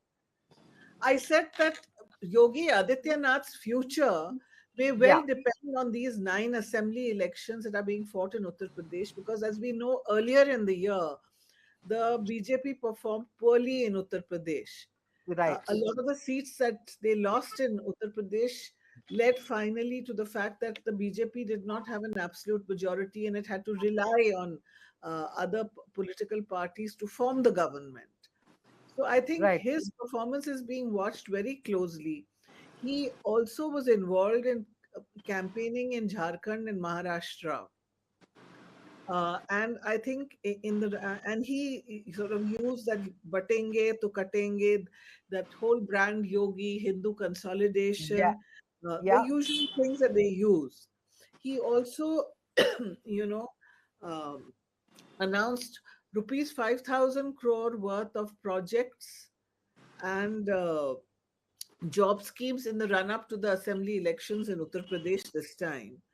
Hmm. So I think the performance, the BJP's performance in those nine assembly segments could well decide Yogi's future, because Yeah, yeah, Yogi, they will decide Yogi Adityanath's future. But as far as you speak to any BJP guy right now, they'll say Yogi Adityanath's future is uh, rock solid as far as they are concerned, because the problem, I think, during the Lok Sabha elections was largely between uh, uh, in UP. Obviously, a lot of it people had started blaming the politics between senior functionaries, including Yogi Adityanath in BJP, and a fight, and of course No, Mr. Shah. I do know that, which is why he has survived. But the thing is that Yogi Adityanath is an extremely ambitious politician who sees Hmm, himself, as do his followers, see himself as a successor to Narendra Modi. right. You know? So, and Mr. Modi will be 75, not, in a couple of In years. a couple of years, right? So So UP bypolls, but there are 9 seats. You're saying that they are very, very important, and all eyes are, of course, set there. yeah, The last I saw that they were leading, they had leads in 2 seats. The BJP. I don't know the current status right now, but we'll get it for our viewers in a short while. But in the meantime, Bhanuchandra, would you agree with Smita that the bypolls are very, very critical and could decide the future of Yogi Adityanath? No, that's a bit of an extreme statement, in my humble opinion, because Yogi Adityanath's future was never in doubt. He is like among the top three leaders of the party. Yeah. But obviously, after the setback in Please the Lok Sabha, if you look at just allow me to finish. Just look. If you look at the results of Lok Sabha, the BJP did not fare as well as they expected in Maharashtra and in Uttar Pradesh. So after that, there has been a lot of soul searching, and they went back to the drawing board. And if you remember the narratives from those times, there were divergences between the party and the RSS, the party and Yogi Adityanath's strategy. So I think they had an all hands in sort of an approach this time.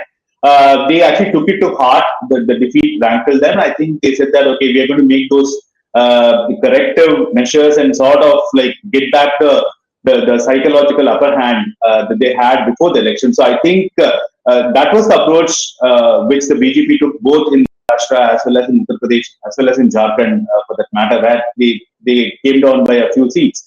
But I think Yogi Adityanath now is in pole position going towards elections next year in 2026. So I think that is how we have to look at it. It was not a make or break for him, but it's just a matter of regaining the psychological upper ground that the BJP and him had before the Lok Sabha elections. Regaining the psychological upper ground, which I'm sure would not. I mean, as of now, BJP seems to be leading in most of these bypoll seats. So, Tunu, do you have any updates on there? Yeah, it's 6 seats. BJP is leading comfortably, with one of them being RLD. In West Bengal, TMC is leading massively in all 6 by-election seats. But the interesting thing is what I told you when I first joined this show is that I am iffy about Jharkhand, and that Hemant Soren will sneak in possibly. So the latest is 81 leads have been declared, and they are consolidating 44 to the Jharkhand JMM alliance and 36 to the BJP alliance. Okay, that's very interesting. So you're saying Yes. that this could be heading Hemant Soren's way. In your assessment, Sutanu, is this to do with what has this got to do with? Is this the sympathy wave? Is it the Three factors really. Maya Yojana? Three factors. Maya has definitely played a role because money plays a role. I mean, come on, it plays a role. It's played a role in every state. So why not in Jharkhand? Hmm. Second is sympathy for Hemant Soren, because the manner in which he was arrested and the whole case was handled was definitely definitely for people, local Jharkhandis, it was humiliating, and Hemant Soren has benefited from that. And third is, I know the BJP, normally never declares a CM candidate and all that, but I think Right. they possibly paid a price because they had 2, 3 very, very popular leaders, Babulal Marandi, Arjun Munda, and others who have been chief ministers, and not declaring a face at all. mm, I think they have paid a price. If these trends hold, If because these now they are trends hold, but how, consolidating. Now how they are because consolidating. I'm getting some inputs that just about 2% or 3% of the votes are counted right now. No, no, would no, things no, no. change? 3 or 4 rounds of EVMs have been done. It Three or takes four time rounds for of it to be reflected. There's a time lag, but 3, 4 rounds of EVMs have been done. have been done, and therefore Yeah, okay. yeah. But tell me one thing. So BJP alliance may recover in Jharkhand, but the MVA recovering in Maharashtra, the gap is so huge now that it's virtually impossible. It's impossible.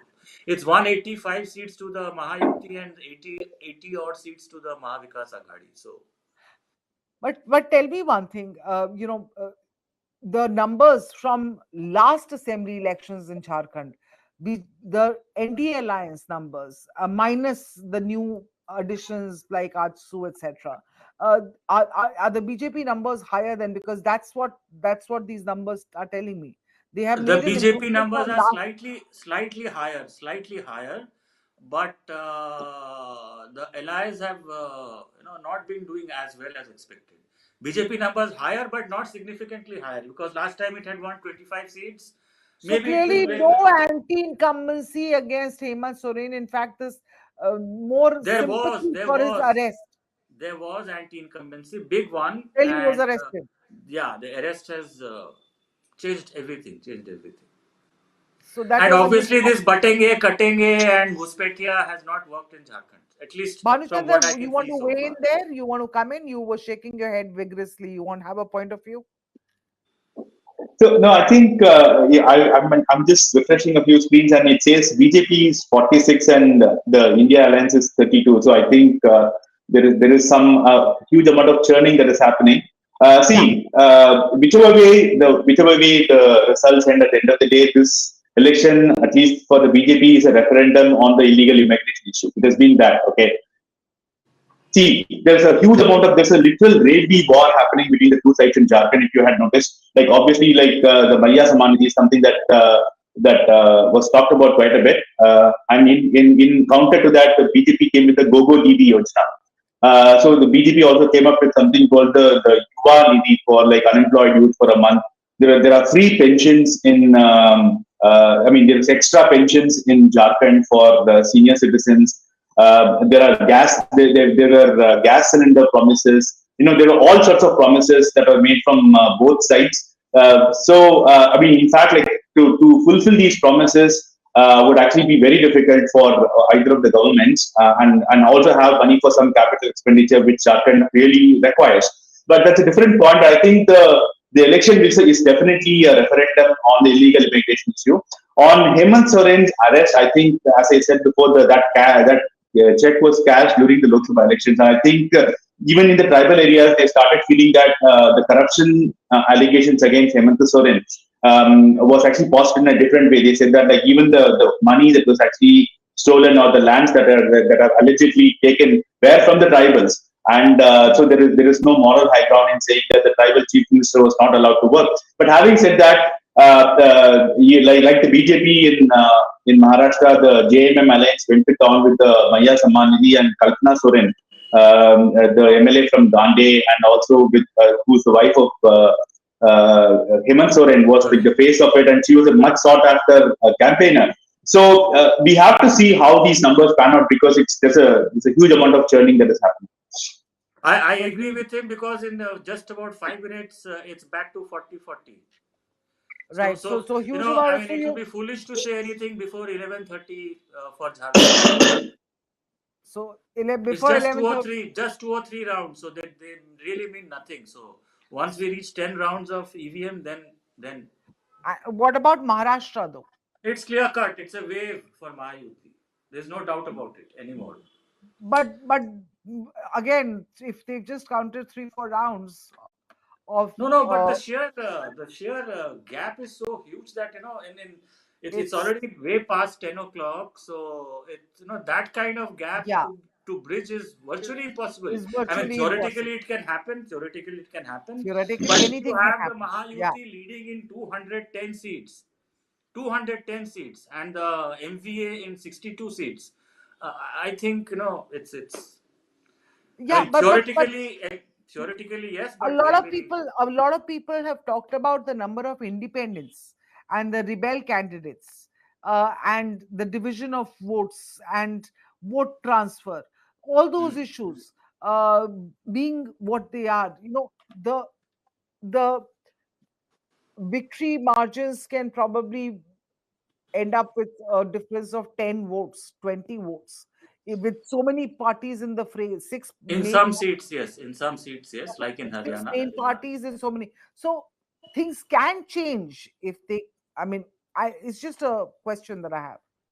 Oh yes, theoretically things can change, but come on, I mean, it's too tall a mountain to climb. I mean, the verdict is very very clear. I mean, and let the results finally come out, and strategy wise, who has been superior will come out.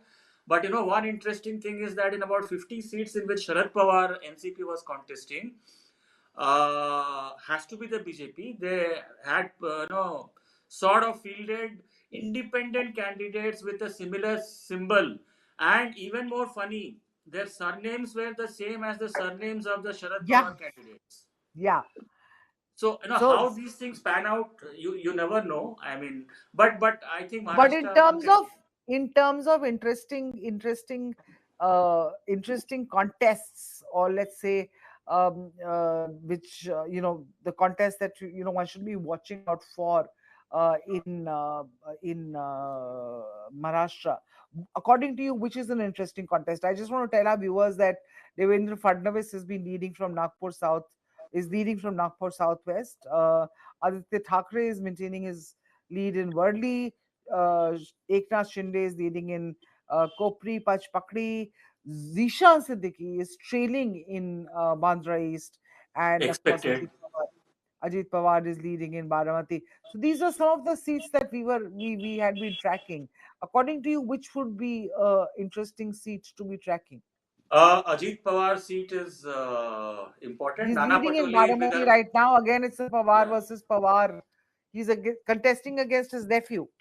Own nephew. So the lead there is not very significant. So in the initial rounds, Ajit Pawar was trailing. Now he's leading. So one cannot straight away say that he's definitely winning. But like Hmm. Devendra Fadnavis from Vidarbha, Nana Patole from Vidarbha, these are Eknath Shinde. These are seats you can very comfortably say that they are winning. And possibly even Aditya Thackeray from Worli, possibly even Aditya Thackeray, and a lot of the seats that the Shiv Sena will win this time, the Udhav Sena, Hmm. Hmm. will be courtesy the Muslim vote. It's very clear now. It's very very clear now because the Eknath Shinde Sena is now miles ahead of Udhav Sena. It's very bad news for the guy. Very bad news. Okay, very bad news because now the legacy of Balasaheb Thackeray, his Udhav seems to, after aligning his party with the Congress and with the NCP in Maharashtra, ideologically very different, he seems to have forfeited that legacy.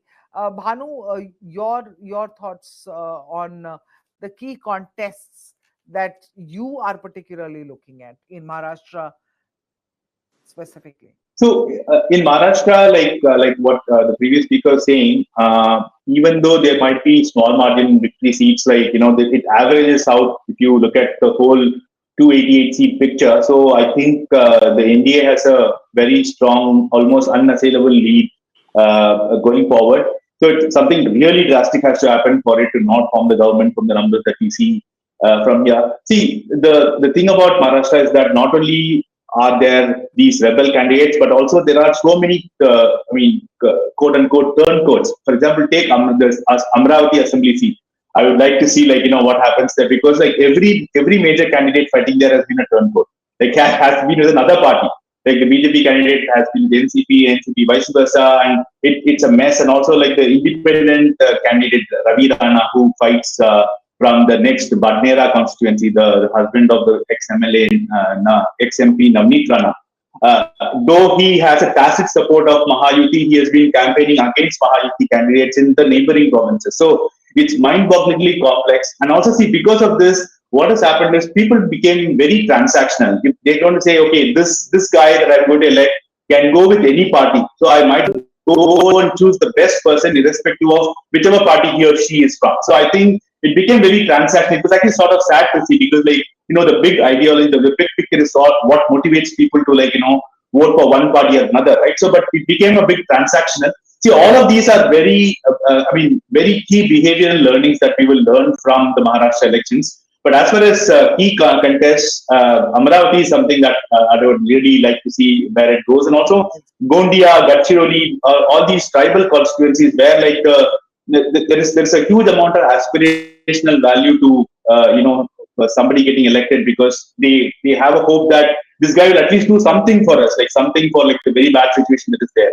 So all of that, and also if you travel to the other extreme, which is like Western Maharashtra, you have the swanky Mumbai and all the amazing infrastructure that has happened. So how have people voted for those? These are the major questions that I would like to see. But one point before I give it back is people were hoping for a demise of NCP Ajit Pawar, but apparently they are still in the game. With the numbers that the previous gentleman was saying, around 30 odd seats. If that is the case, they are still in the game. Yes. People are expecting a demise, but they are there. But do you think that's because of perhaps transfer of votes for the alliance from the BJP and the Shiv Sena or the Shinde Sena rather? I think there was a good transfer of vote between the Mahavikas Agadi parties during the Lok Sabha elections. So that is sort of not translated. But perhaps the infighting there was more, and I think we have to see how it is, especially the numbers from Western Maharashtra and Marathwada, where I expected a really strong performance from the NCP Congress, has not panned out. And in spite of Jarange Patil withdrawing and sort of transferring all the Maratha votes to the Mahavikas Agadi, still they have not managed to sort of sweep the area. So that means that there is something else at play other than just the big picture Maratha agitation or the activists, etc. We keep speaking about. Yeah, and many seats where there was a direct contest between the BJP and the Congress, and I'm talking Vidarbha, you're talking Marathwada, I'm moving Vidarbha also. Farm distress supposed to play a role, soybean prices supposed to play a role, cotton prices supposed to play a role, high urea prices supposed to play a role. But clearly, Yes. Sutanu, you were saying that many of those seats are moving towards. It seems to be a sweep for the No. This Mayu. the way this verdict is panning out. It's no longer a election of 6 regions or 288 separate constituencies. Right. This kind of sweep means the Maharashtra electorate, rural, urban, male, female, young, old, rich, poor, very very clearly. This is like a 2014 Lok Sabha mandate. This is no longer a localized 288 seats. This is too big Right. a victory. This is too big a victory, and they have decisively rejected Uddhav Thackeray's Shiv Sena. Decisively. How about the NCPs, the two NCPs? Which NCPs? Because is Ajit Pawar? Bhanu was saying that Ajit Pawar is leading the NCP is leading in 20 seats. If that be the case, do you think it's because of transfer of votes from the BJP and the Shiv Sena to No. There's Ajit there's Pawar, something or is it? interesting. There's something Yeah. more interesting. Like assembly elections are dramatically different from Lok Sabha. So, in Maharashtra, peculiar thing is you have a lot of this, particularly in Western Maharashtra and Marathwada, you have a lot of these local satraps. Yeah. They will win irrespective of a wave or which party or what, or their families have been in politics and the cooperative movement for, let's say, 5-6 decades. They are so deeply entrenched that it's so in Ajit Pawar's case, Lok Sabha, yes, virtually wiped out.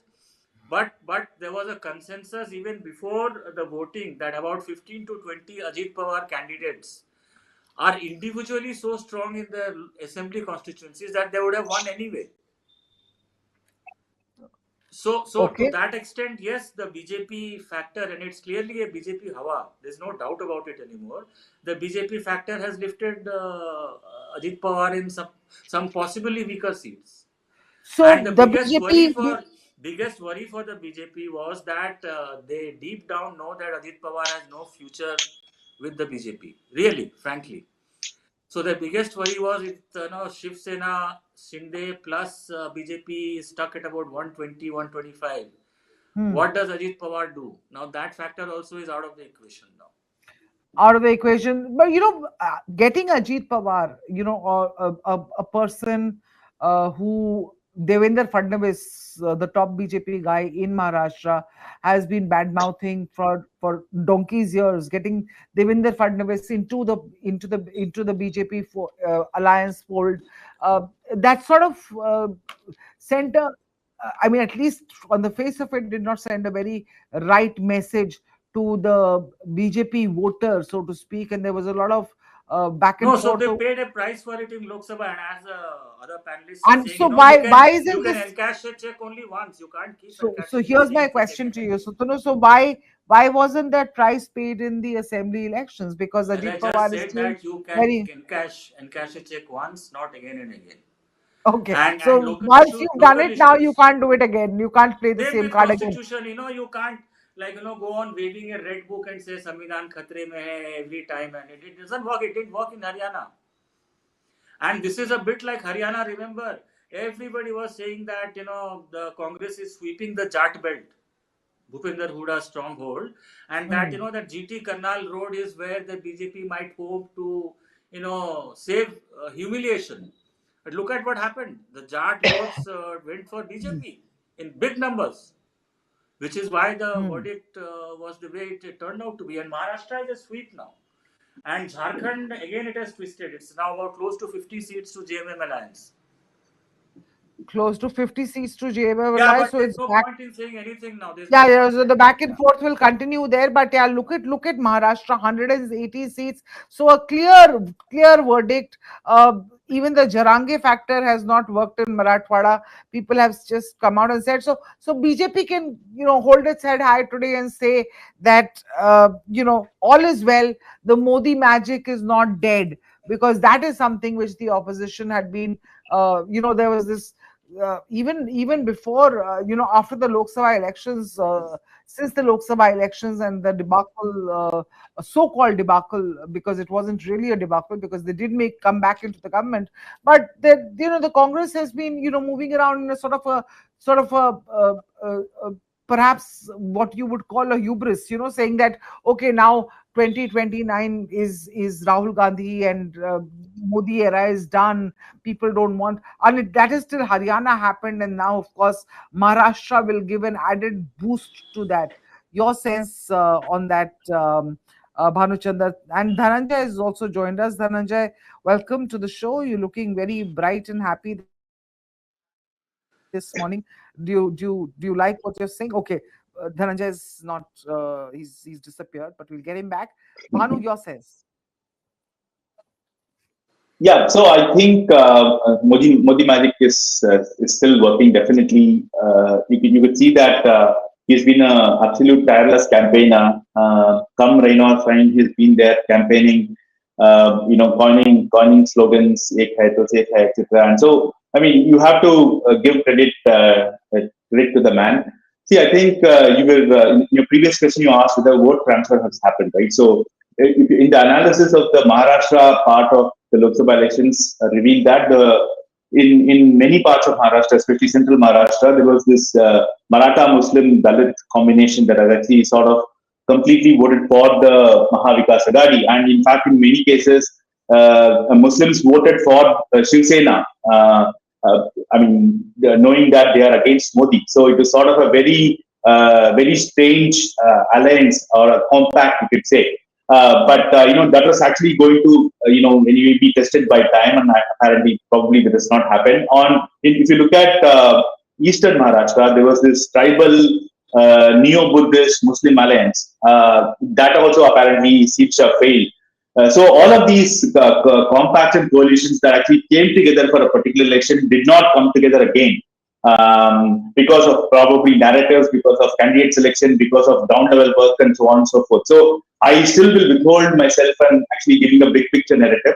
In fact, there can be a big picture narrative which we have missed or which I have missed. But I think I still feel that these social coalitions that actually work for one election did not work in another. So Indian elections, like you have covered many, I'm sure, it's always confounding. You always want to find the formula, but Yeah, that's yeah. always elusive and it takes a sort of a process, right? The voter is the king. He. The moment Yeah. you start taking the voter for granted, he comes back and says, "Okay, boss, I'm going to teach you a lesson," and does exactly what you thought that he or she would not do. But very interesting numbers, of course. Jharkhand switching, flipping every minute. In Uttar Pradesh, just so that we all know, on counting of votes is, of course, you all know, is going on in 9 by poll seats in the states. But Sutanu, do you have anything updated from Yeah, it's there? What's 6-3, happening there? 6-6 for the BJP alliance and 3 for the SP, and the three Six for seats the with the SP. BJP alliance, so they're recovering some of the damage No, that no, the was three seats in which SP done. is leading should have won in any case because they are SP strongholds. All right, Very, very there's formidable SP strongholds. So it would be very, very difficult for a BJP alliance to beat Samajwadi Party in those seats. Very, very difficult. okay. Dhananjay Joshi is back with us. Dhananjay, hi, welcome to the show. Your sense.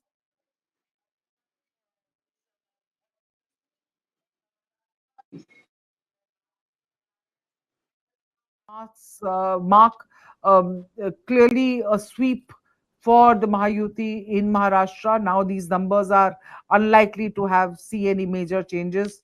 Um, what about and Jharkhand? Jharkhand still neck to neck, one up, one down, perhaps going down to the wire.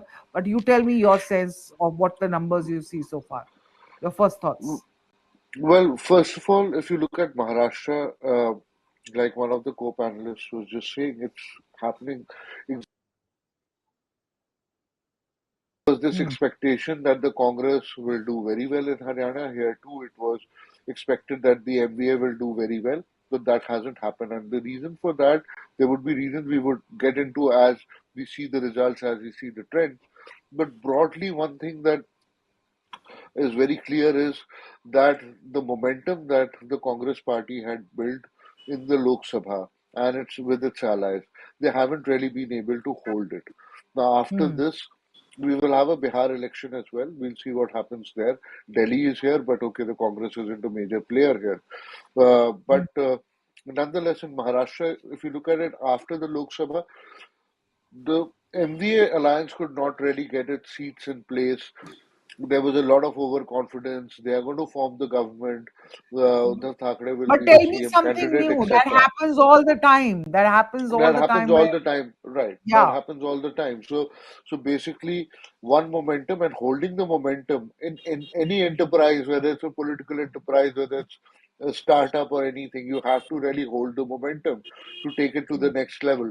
But that is something that the Congress alliance with Mr. Pawar, with the Thackeray's, could not really hold it. On the other hand, if you look at uh, the government, so the chief minister actually had a few announcements about the girl child policy. Then there was this whole very small things like there's six to The seven Ladki entry Behan points Yojana. into yeah. So and there were 6 to 7 entry points into Bombay and Hmm. into Mumbai, and they just wavered off the toll. Now that makes a difference to a lot of people.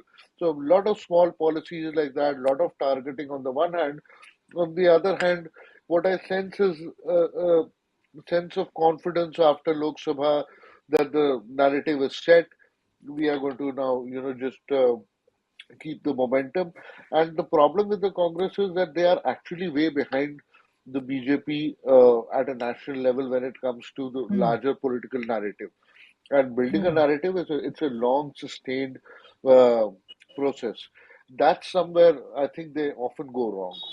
And plus, of course, with that, as the results will come, we are going to get into nuances of seats, how tickets were distributed, Yes. what was the caste Yes. equation, etc. Because, of course, these are things that have to go wrong if you are losing so badly. It's not a Yeah. So neck election. So it's not it's that not. it's just So for 20 now seats it's plus looking. minus. Yeah, and for Yeah, now it's looking. It's not for now. It's looking of the two states that went to polls is going to be one for the India alliance and one for the uh, NDA, NDA alliance, so to speak. right. Mayahuti in Maharashtra, they are called. Yeah. Yeah. Welcome, Chaitanya Prabhu. Chaitanya has joined us right now. Chaitanya is founder of Mark Your Presence, an organization that heavily encourages voters to step out and cast their vote. Chaitanya, the numbers on your screen, what do you feel? Because it seems that the Ladki Behan Yojana, the women voters have come out and done their bit in both the states. There is the Maya Yojana, which seems to be going the JMM-led government's way, the India Alliance way in Jharkhand, and the Ladki Behan Yojana, which is going the Mayahuti way in Maharashtra. Thank you so much for having me here.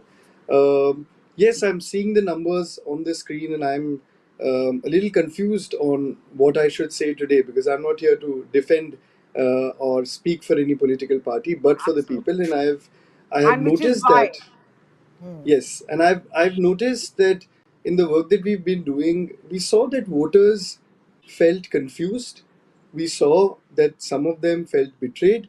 We saw that some of them didn't have faith, in the sense that when we went to all these institutions, we found that they didn't know who to vote for. They were not confident on who they should choose because they always feel and felt that irrespective of who we elect, the results become the same.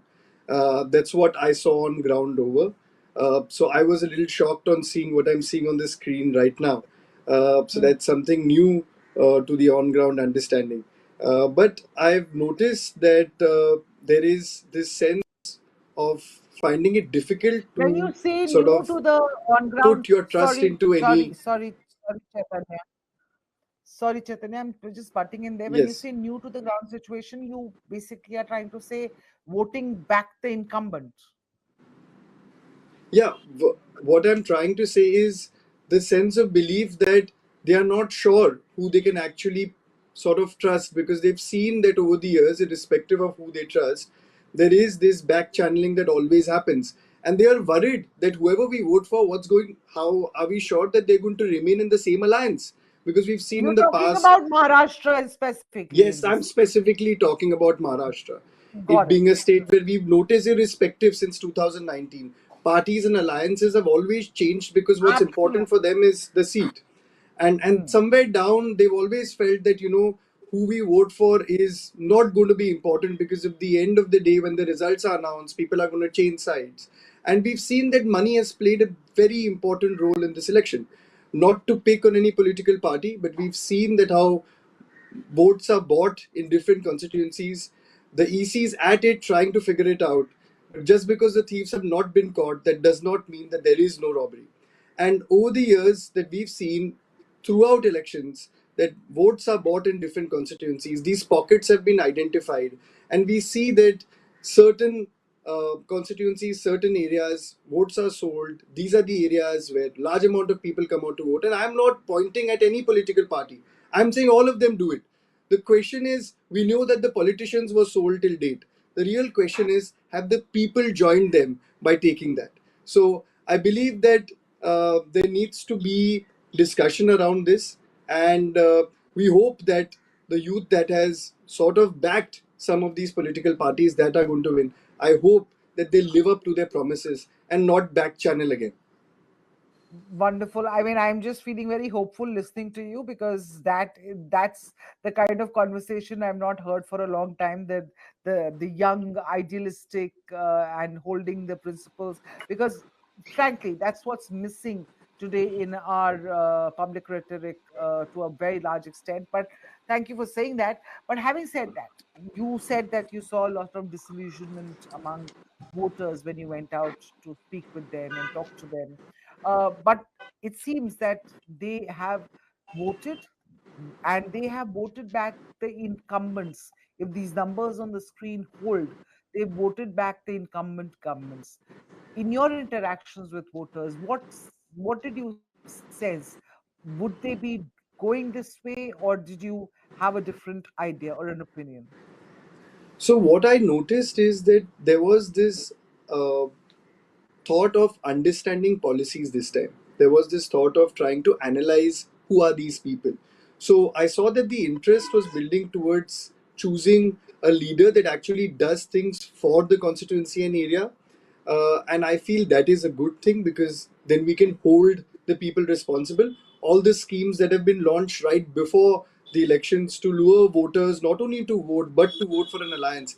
I think now whoever has voted for the alliance, they know who to hold accountable if things don't fall in place. If the schemes that have been created to give money now falter or don't cater to the audience that they had decided, then people know who to turn on. So I think somewhere down, I saw that there is an interest. What I also saw interestingly, that because of the alliances and the vote getting split, people were choosing to vote for people that they truly wanted to. Very good example would be Worli as a constituency. You had an Aditya Thackeray from the UBT faction, you had a Milind Devra from the Shinde faction, you had the Manse candidate as well. And when I went to different areas, I saw that people were voting very differently and they supported different factions irrespective. Now it's very interesting, right? Because Milind Devra was in Congress all his life and now he joined Right. Shinde, and all the people who are in Worli who voted against him, have to vote for him now because he's part of the Shinde and BJP faction. So it was interesting to see how people are coming out to vote this time. And of course, we address the matter of parties that are propped up to cut votes. At the end of the day, this is something that voters need to understand, that not every political party fights to win. They also fight to make sure that the candidate that they would possibly Yeah, they want to will support cruise. wins. So I saw that people could read that in the room this time, which is not something that I observed in the last general election. And I always say this on channels when I come and talk, that there is sort of an intention, there is sort of a say that young people are disinterested into the act of going out to vote, or they are disinterested in politics per se. And the assumption is made that because they don't go out to vote, they are not. But we are seeing this trend change, because young people are interested. They may be finding it difficult to trust certain politicians, but slowly they're coming out to vote, they're voicing their opinion. So there is a change. It will take time. Nothing happens overnight, but we're seeing that the participation is increasing slowly. So the participation is. What about the women voters, Sutanu? Because they have clearly made a specific choice. And again, this goes to the conversation that you and I had about the pro-incumbency era and how important governance is. And that is something, that is a change that I've noticed in the last 10 years. A lot of governments being voted back into power if they govern well, being voted out if they don't, as in roti kapda makan issues. If they are addressing of the voters are choosing to re-elect. Otherwise, anti-incumbency was the biggest word around in elections till about 15 years ago. That was the one word that was bandied about. But now there are governments that are being voted back in. But this governance is something that, and I think that frankly, the BJP ruled states versus Congress ruled states, governance factor. I want you to talk about that, Super. Like you So pointed out. yes, Yashwant and I wrote a book in 2022 late, and the book is called The Pro Incumbency Century. So there's no doubt that we have had a lot of pro-incumbency verdicts, particularly in the 21st century, but it dates back, and it's not a monopoly of the BJP alone. It used to be a significant factor for the Congress also. Three times for in Assam, you had Gaurav Gogoi's father, who won three consecutive elections. You Right. had Sheila So it's Dixit, all about governance at Congress, the end of the three, day. yeah. Yeah. So whenever people perceive that the government has not fundamentally betrayed their trust as voters, and B has tried its best to take care of their basic livelihood needs, Hmm. they have tended to favor the incumbent government. But to that, I think we can safely add now, because governance is a very fluid thing in India. Frankly, most of India is very poorly governed, very Hmm. poorly governed, whether it's panchayat or urban or municipality or state government or whatever. So you can add governance in that sense ki bhai kam se kam some basic minimal tasks the government has performed, they have not betrayed us. Add to that direct benefit transfer, which is your welfare, or which is your revenue, or which is your freebies, or which is whatever you call it. It's playing an increasingly huge role in elections. And But coming from that, I mean, Dhananjay, I want to ask you this question about these direct benefit transfers, these freebies, these are also, in a manner of speaking, perhaps setting a wrong precedent, or maybe the right precedent. I don't know. I won't be judgmental about this, but election Right. se 4 mahine pehle aake, you start some scheme where you're putting money into the hands of the voters, and then I mean, isn't it sort of bribing the voters literally? Well, that's something that has been a major criticism of how politics has been, especially with direct transfers, electronic transfers, etc. More recently, but overall, we in India have had that larger structure of a welfare state. So, in that whole structure of welfareism, giving policies, and especially close to elections, then it's very clearly also negotiating time for the public. So, okay, you give us better policies, you make better promises, and then we are going to vote for you. We're going to assess which policy is going to benefit us more and then vote for you. In smaller states like Haryana, we've also seen that giving, let's say, jobs just a few months before elections has been a big part of election strategy in the recent years. So, all this, of course, in a way, is something which is done to attract voters. But the larger point here is that and that you see elections have been repeating of incumbent governments has been, or pro incumbency has been, as it was very rightly said, a phenomena that's been happening for years. Sheila Dikshit won 3 elections, but do we also remember the way she lost? Was the Yeah. last election of Sheila Dikshit really uh, an election where her governance was that bad? There was a Nirbhaya case. I'm just picking up one example. There's a Nirbhaya case, and there was this whole perception about, and allegations of corruption in the Commonwealth Games. And that time there was, the cases were on, there were no verdicts, there was just word on the street. And she lost her own seat, which was like surprising after being so popular in Delhi. She lost her own seat. We've seen this in other places. So the point I'm trying to make is that all these policies, the way a government works, of course, all this impacts the election verdict. But a larger perception about what is happening might at times differ with what's happening on the ground. So, managing perception, managing your basics of elections, caste equations, dummy candidates, how your booths are organized, how your organization is organized, alliance arithmetic. These are variables that are going to be uh, key variables in winning elections. And if you look at it, the BJP, But ups if its you get game. your governance right, then do these Then you have variables a really plus. You matter? have a big plus. You have a big plus. But as you know, we always say that elections are multivariate. There's so many variables working together, Okay, which let actually me turn out let me into go the to result. let me go to the idealistic young Chaitanya Prabhu amidst us. Chaitanya, what do you think? You interacted with voters. Do you think governance matters to them, or caste perhaps of the candidate matters to them? You've interacted with the voters. Tried to teach them what to vote for, how to vote for. But what is the assessments that you've made? So the assessment of what I've seen on ground is that they want to vote on governance. They want to vote on seeing something that the government has done. They also understand how freebies work. They also understand how inaugurations of bridges are done right before, or whether it's a coastal road or whether it's the metro. So they do understand that these things are done to get votes. Their whole point of going out to vote is there should be some change. Their life should improve.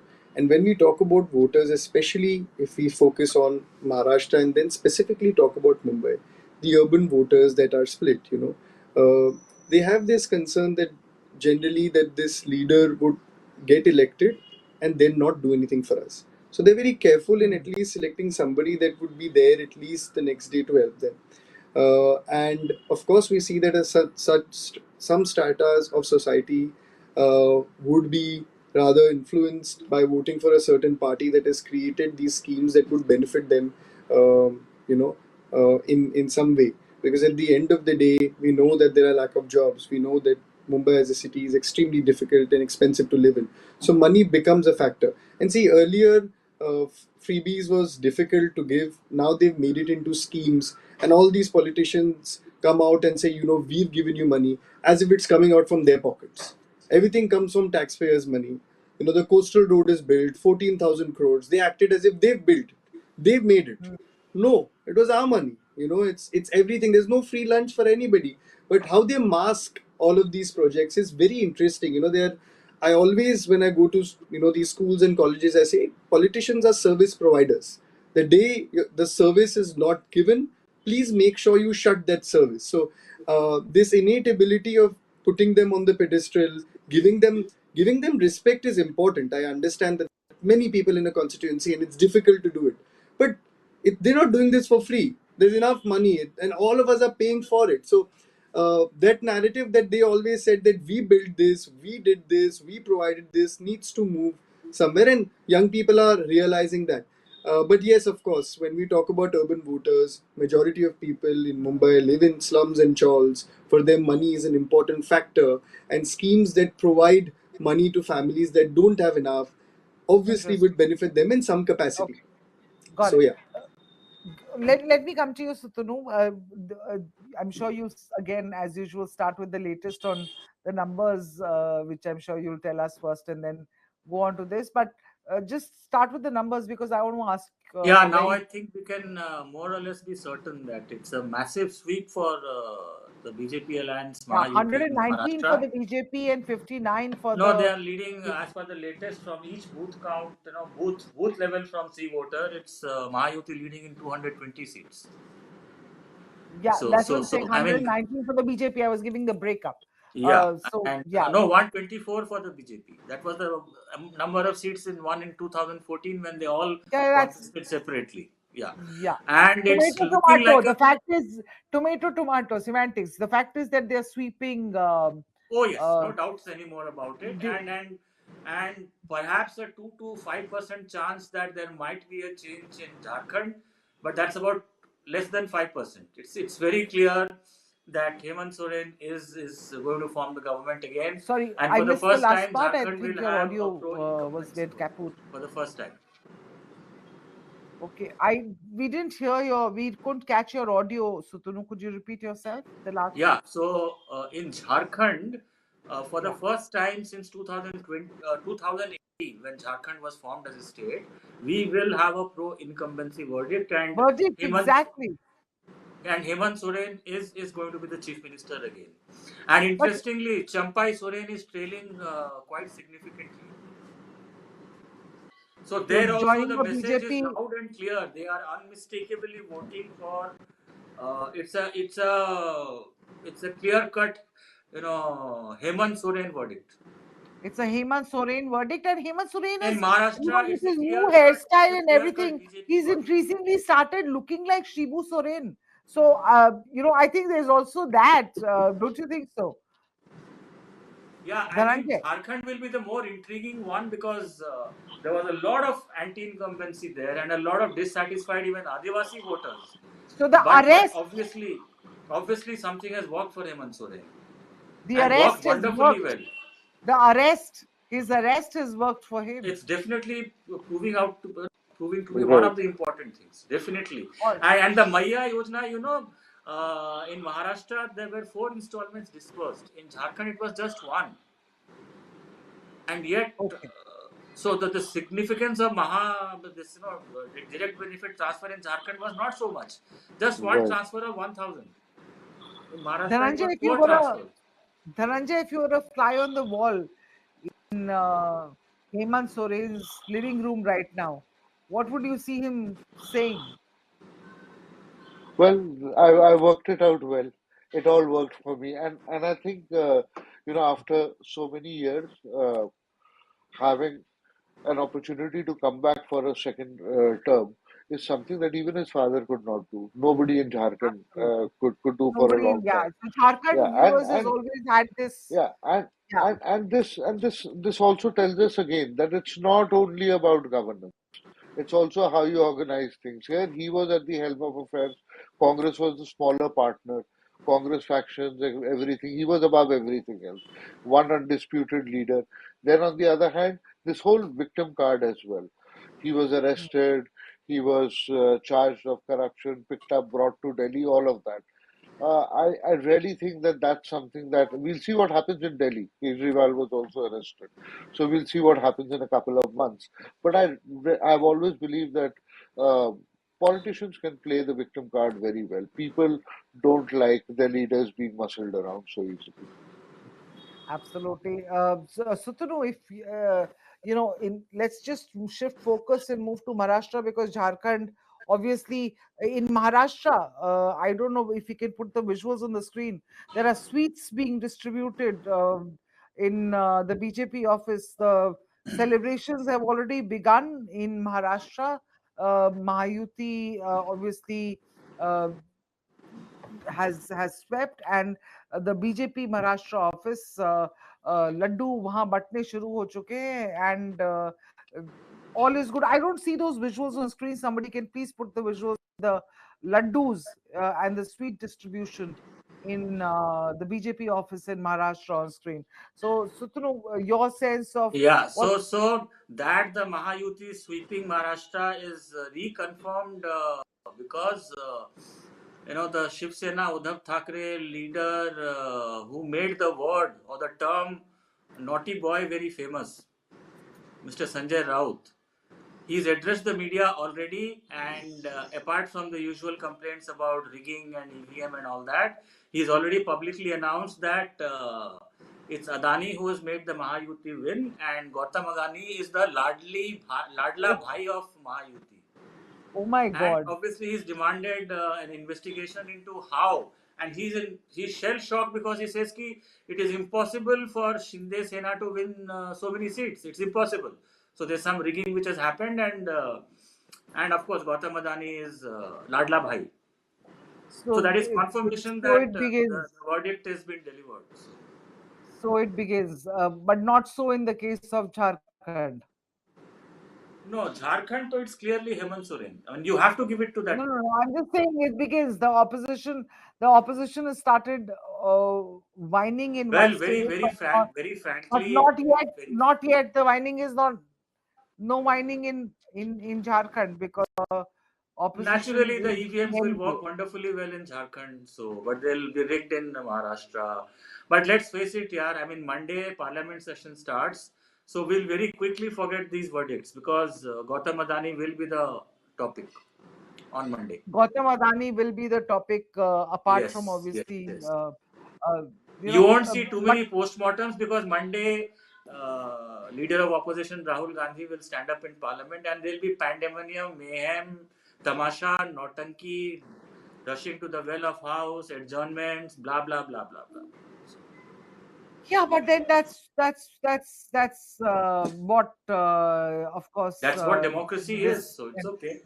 that's what democracy is. That's what democracy is. The opposition can, will, and yes, because if they had won Maharashtra, then they could have tom-tommed that victory, and this could have this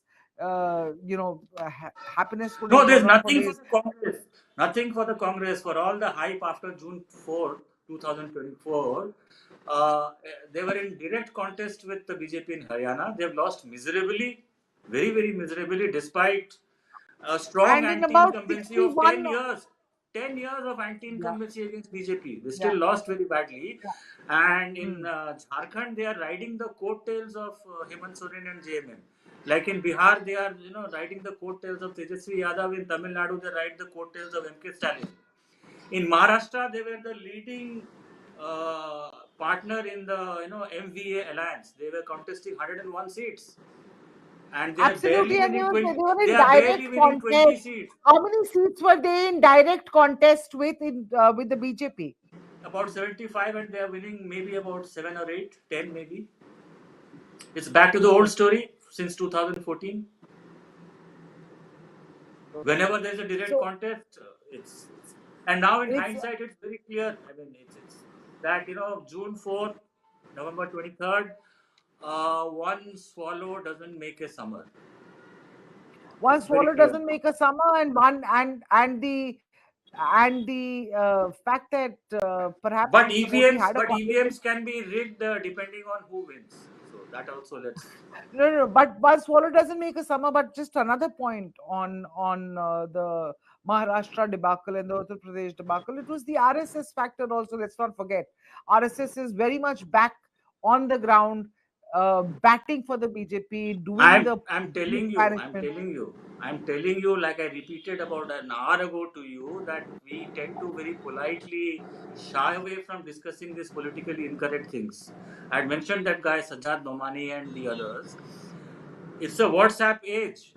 RSS workers went to house in villages, towns, and cities and showing the Sajjad Nomani video कि अगर महायुति को vote दिए तो हुक्का पानी बंद कर देंगे. It's had an impact. You can't have a victory like this just on one isolated issue. It's a combination of many factors. But yes, I think Devendra Fadnavis has to thank Sajjad Nomani also, because it's led to massive counter polarization. Massive. There's no way you can. I mean, look, they tried it in Jharkhand. It I didn't mean, work, there is didn't it? that, there is, yeah, there And is that, and there are also Jharkhand faces genuine illegal immigration problem. It's a genuine problem. Demography of Jharkhand is changing, but it didn't work there.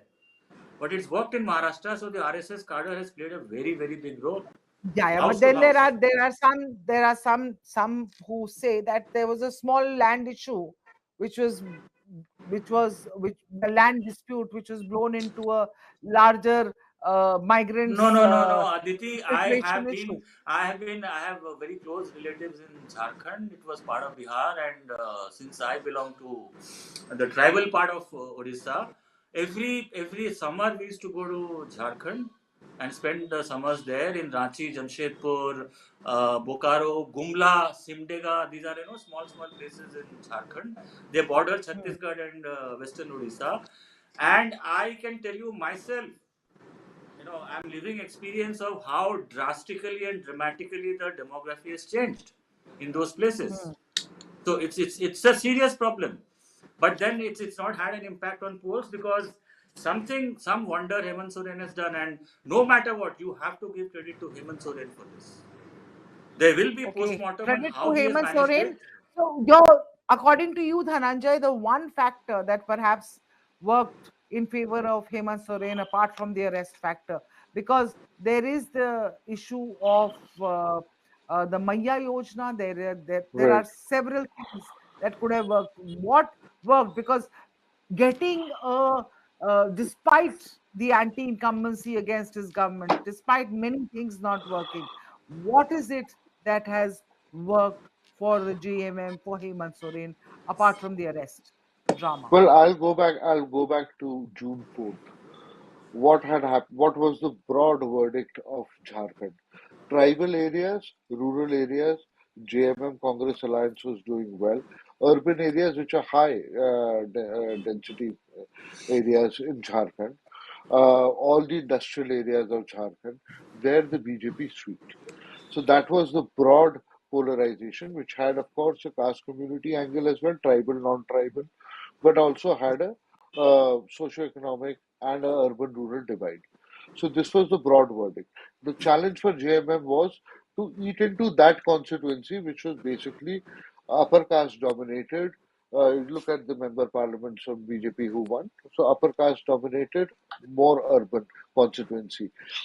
As the results are going to come in and we are going to look into it, I'm very sure it is they just made a crack over there, because in elections, and especially when you look when it's not a verdict like Maharashtra, where out of 288 seats, one alliance is getting 200 plus. When it's not Hmm. such a big sweep, you just need a 2 point or a 3 point swing in your favor, and the whole thing, the election results change. So I think it working that strategically is what has really given Hemant Soren that kind of a benefit, because they didn't have the kind of money Maharashtra had.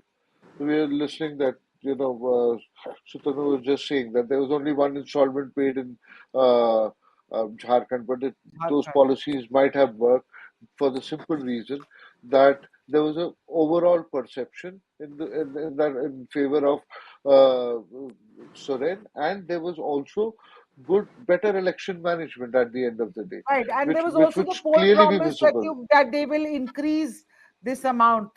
There was one installment Yeah. of $1,000, but they also said that they will increase it to 2,500 rupees if So I re-elected. would, yeah, so I would put all of this in the bucket of promises, freebies, whatever you said. So there's this one bucket which certainly worked, but the other buckets of election management, properly looking into where you need to really swing your votes.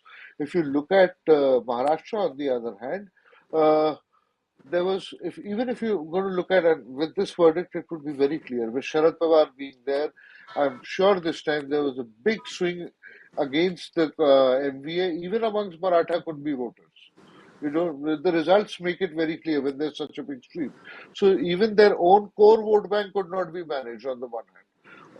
So I think that is what has been well done, both for both the winners. If you look at Maharashtra, I'm sure there will be a substantial swing from the Lok Sabha in favor of the BJP-led alliance, and now it's clearly BJP-led. That's also pretty clear. Yeah, clearly BJP led, no questions on who the chief minister is going to be.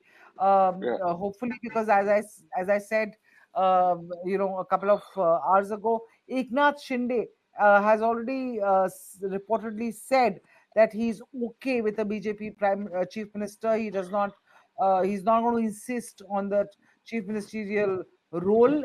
If it was the Mahavikas Aghadi which had gotten a majority in Maharashtra. There were some 6 candidates, and which speaks to the infighting within the MVA camp, which perhaps also disillusioned the voters to a large extent. There was already 6 candidates who were standing ready. I mean, there was already a fight, public fight between Nana Patole of the Congress and Sanjay Raut of the Shiv Sena about who's going to be the chief ministerial candidate. Patole saying a Congress-led and Congress CM, and Sanjay Raut, of course, demanding that okay, agar hai Congress ka CM, to the Congress should name. So obviously, the infighting people, voters are not fools, and I think So they that were is very, yeah, So in Maharashtra, every seat had, could have accommodated two candidates from the two alliances. But on an average, there were 20 aspirants per yeah. constituency because we're looking at 6 political parties. Then in each political party, 2 to 3 aspirants, serious aspirants.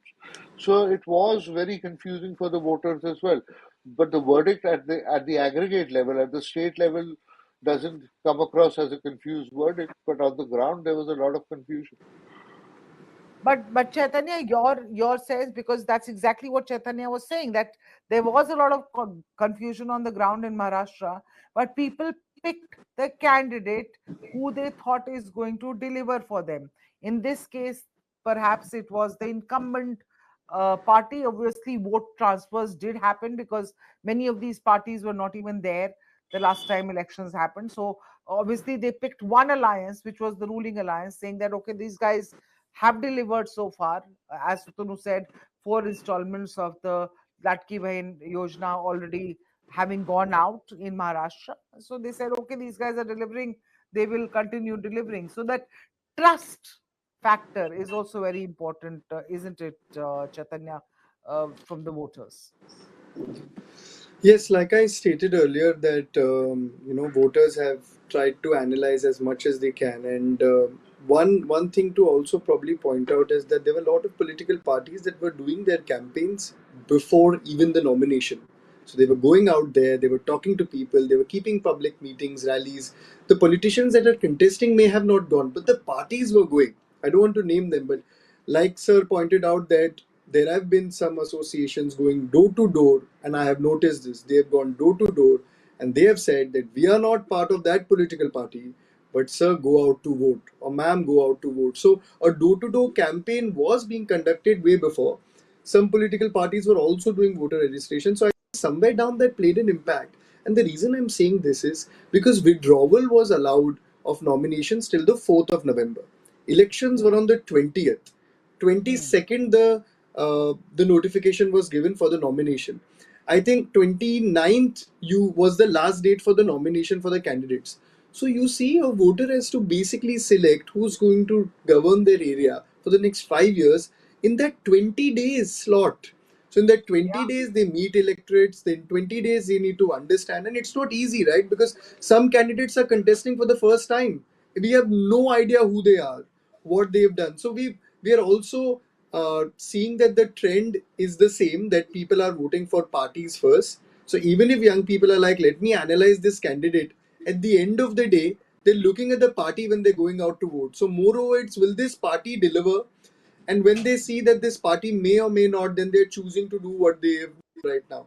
And it's, every time anybody asked me earlier, what's the result and how it's going to be split, I was always in two minds that I'm not sure. Because even right now, if you see, the EC is putting out the information on their page, and you see the vote share getting split.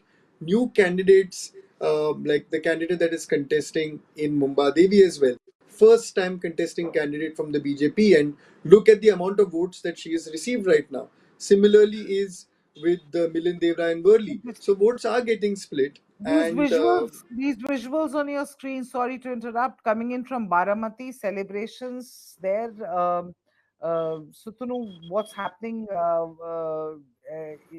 What is the sentiment like there? Oh, I'm very clear. But I traveled across India for 3 months before the Lok Sabha elections. I had spent a day in Baramati also. The voters were very clear at that time. They were going to punish Ajit Pawar for betraying Sharad Dada. So the loyalty was towards Sharad Pawar, and they wanted to punish. But they were also very clear that come assembly elections, they will definitely vote for Ajit Dada. And their logic was, he's done tremendous amount of good work for us in Baramati constituency over the last 30 years. So Lok Sabha, yes, we will punish him, but assembly elections, and that's what has happened. So it's very clear. And interestingly, it's a monster whammy for Uddhav Shiv Sena. 96 seats contested, leading only in 16 seats. It's not even a 20% strike rate. Oh my God, less than a 20% strike rate for Yes. So you for can the imagine the dilemma. I mean, even in the Mumbai strongholds, Shiv Sena has not been able to retain its seats. It's shocking. any big surprises there? Any Not really, particular? because the details are yet to come in. But a lot of Shiv Sena veterans, Uddhav Thackeray faction, are trailing very badly. Okay, as you see on your screens, those are visuals that are coming in from Baramati, where the Ajit Yeah, Pawar last 3 days, faction, you had a lot of posters in Baramati ki future Chief Minister of Maharashtra Ajit Dada Pawar. So I mean, it's Ajit Dada okay. Pawar, and he's literally the Dada in that area, isn't it? He's sort of done a lot of work in that area. Very very liked, very respected in that Yes, area. now it will be Ajit Pawar versus Supriya Sule, because this is the last election for Sharad Pawar. Yeah, He's not going to be active come 2029 Lok Sabha, 2029 Maharashtra election. that's when Supriya Sule, yeah, Supriya Sule won. She won The, purely because of Sharad Pawar. She has zero obviously, charisma and zero yes. So, and she's a Delhi politician. So it will be right. interesting times in the Pawar family, because for Sharad Pawar it's the last election. Right. And of course, in this particular election, of course, Ajit Pawar was contesting against his nephew, Joginder Pawar, his name was, नष्ट is, नहीं होने sorry. देंगे And that is, तो of course, इसके लिए Monday इस प्रकार onwards, के नतीजे as Sutanu, you had pointed out earlier, and Dhananjay, with the Narendra Modi government looking to pass almost, I think they're looking at pushing 16 bills, including that very contentious bill to amend the Waqf law. The opposition, of course, are going to raise a furor in the parliament. Of course, there's inflation, there are caste census, there's Manipur, and now, of course, the big one, the Adani issue. That's what's going to happen. These numbers are almost sealed. I'm just going to do a round robin, take any final inputs from you, and probably call it a thing, because now there's nothing new happening. This is done and dusted till more details come in of caste breakup, vote shares, etc., then we will obviously reconvene in the evening. You want to go first, Dhananjay?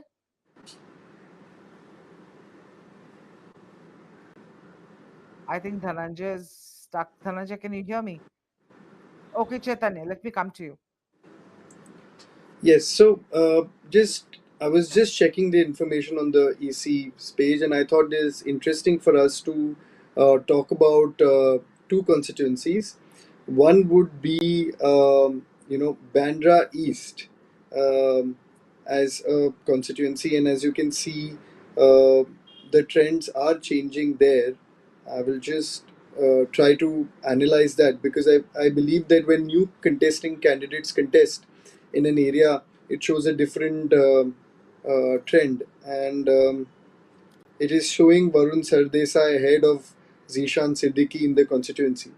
And Varun Sardesai is somebody who's contesting for the first time. So we're seeing that the first time candidates are also getting an opportunity, or at least votes are moving towards them as well, which is not something that we had seen in the earlier elections, in the sense that when you see a politician that has been seasoned in the constituency for years lands up winning, but now new candidates that have worked for the party but not specifically for the constituency are getting an opportunity, which I feel is relatively new. Okay, interesting. So let me just pause for a moment and play the bite of Sanjay Raut, so to know that we had been talking about. He's basically coming out and accusing everybody, including Mr. Adani, for the The point naughty about bite. The naughty the bite. the naughty bite. Let's just go ahead and play that, guys. नतीजे महाराष्ट्र के ऊपर लाद गए हैं। ये जनता का कौल हो ही नहीं सकता। महाराष्ट्र की जनता का मन हमें मालूम है, ये हो ही नहीं सकता है। राउत साहब, दिख रहा है कि लाडली बहन जो सरकार की अरे लाडली भाई, यहाँ लाडले भाई है, लाडले नाना जी है, लाडले दादाजी है, सब कुछ लाडले है ना यहाँ। हमको मालूम है क्या है ये। इतनी ये निर्णय जो आया है, ये नतीजा आया है, ये जनता का निर्णय नहीं है, मैं इतना ही कहूंगा। नहीं राउत साहब, लेकिन लोकसभा चुनाव के वक्त आपने जो जनता ने राष्ट्र नहीं होने देंगे, तो उसके लिए इस प्रकार के नतीजे महाराष्ट्र के ऊपर लाद गए हैं। ये जनता का कौल हो ही नहीं सकता।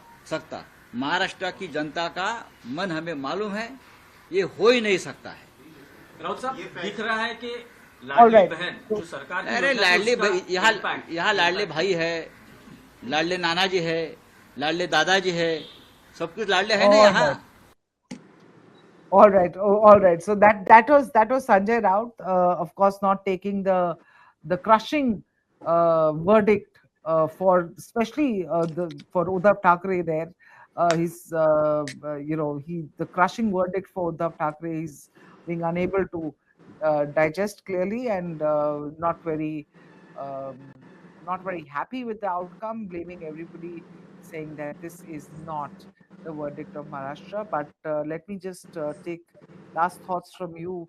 Oh, Dhananjay is back with us. Dhananjay, last thoughts from you about this, the way this has gone.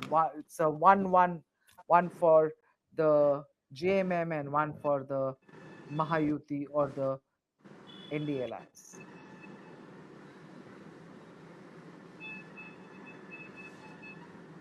Dhananjay? Okay, Dhananjay is unable to hear me probably. Sutunu, your last thoughts and then we'll wrap. Yeah, so we'll very quickly, I'll sum up the thing. First, as it relates to the BJP.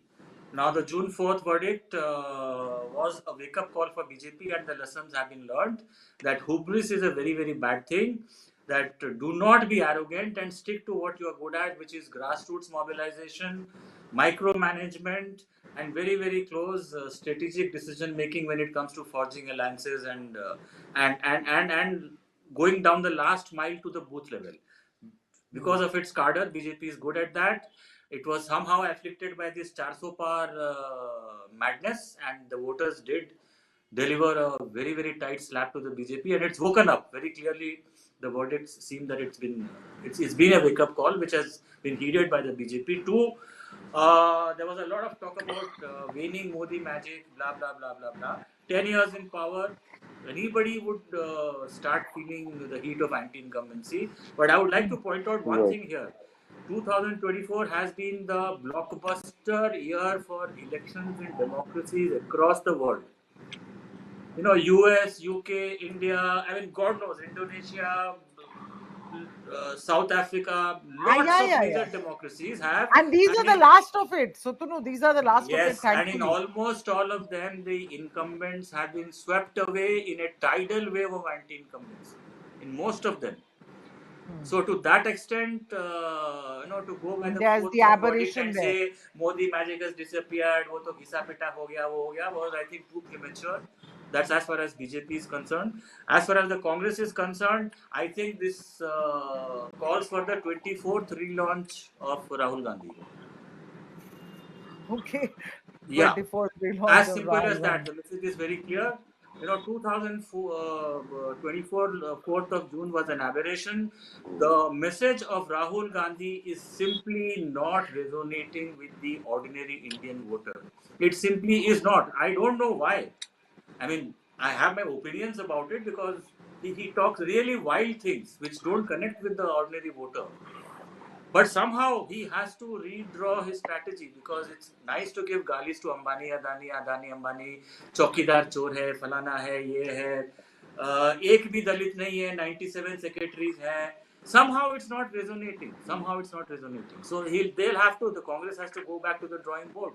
And look, let's be very clear. In the next 20 years, the BJP can lose elections, like for instance in 2029, the last 30 odd seconds.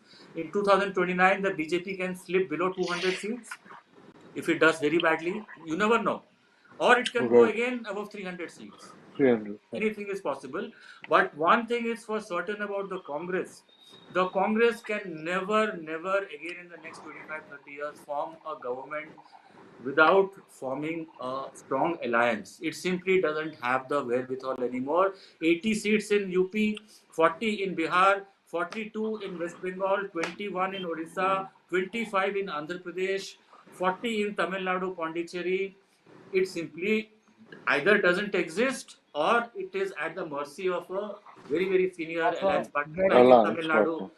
So, in about 260, 70 seats, almost 300 seats, the Congress is you know, it's a no-show.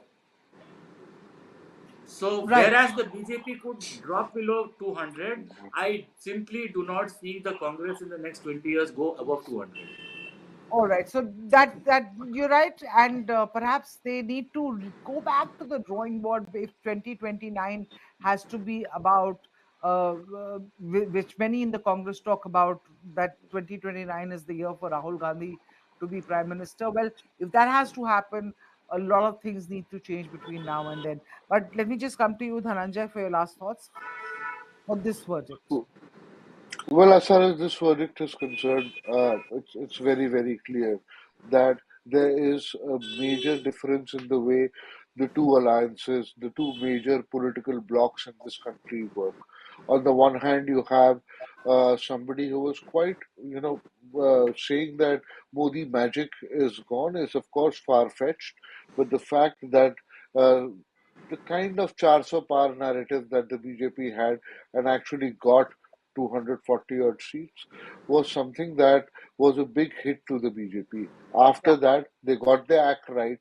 In a state like Maharashtra, and Maharashtra is much more crucial. You see, Bombay, Gurgaon, Bangalore, these are the places you need to control. yeah, So they actually pulled up their socks, got their whole system into action, and today they are actually leading the whole state. They can probably hmm, form the government on their own as well if they want, hmm, without their allies.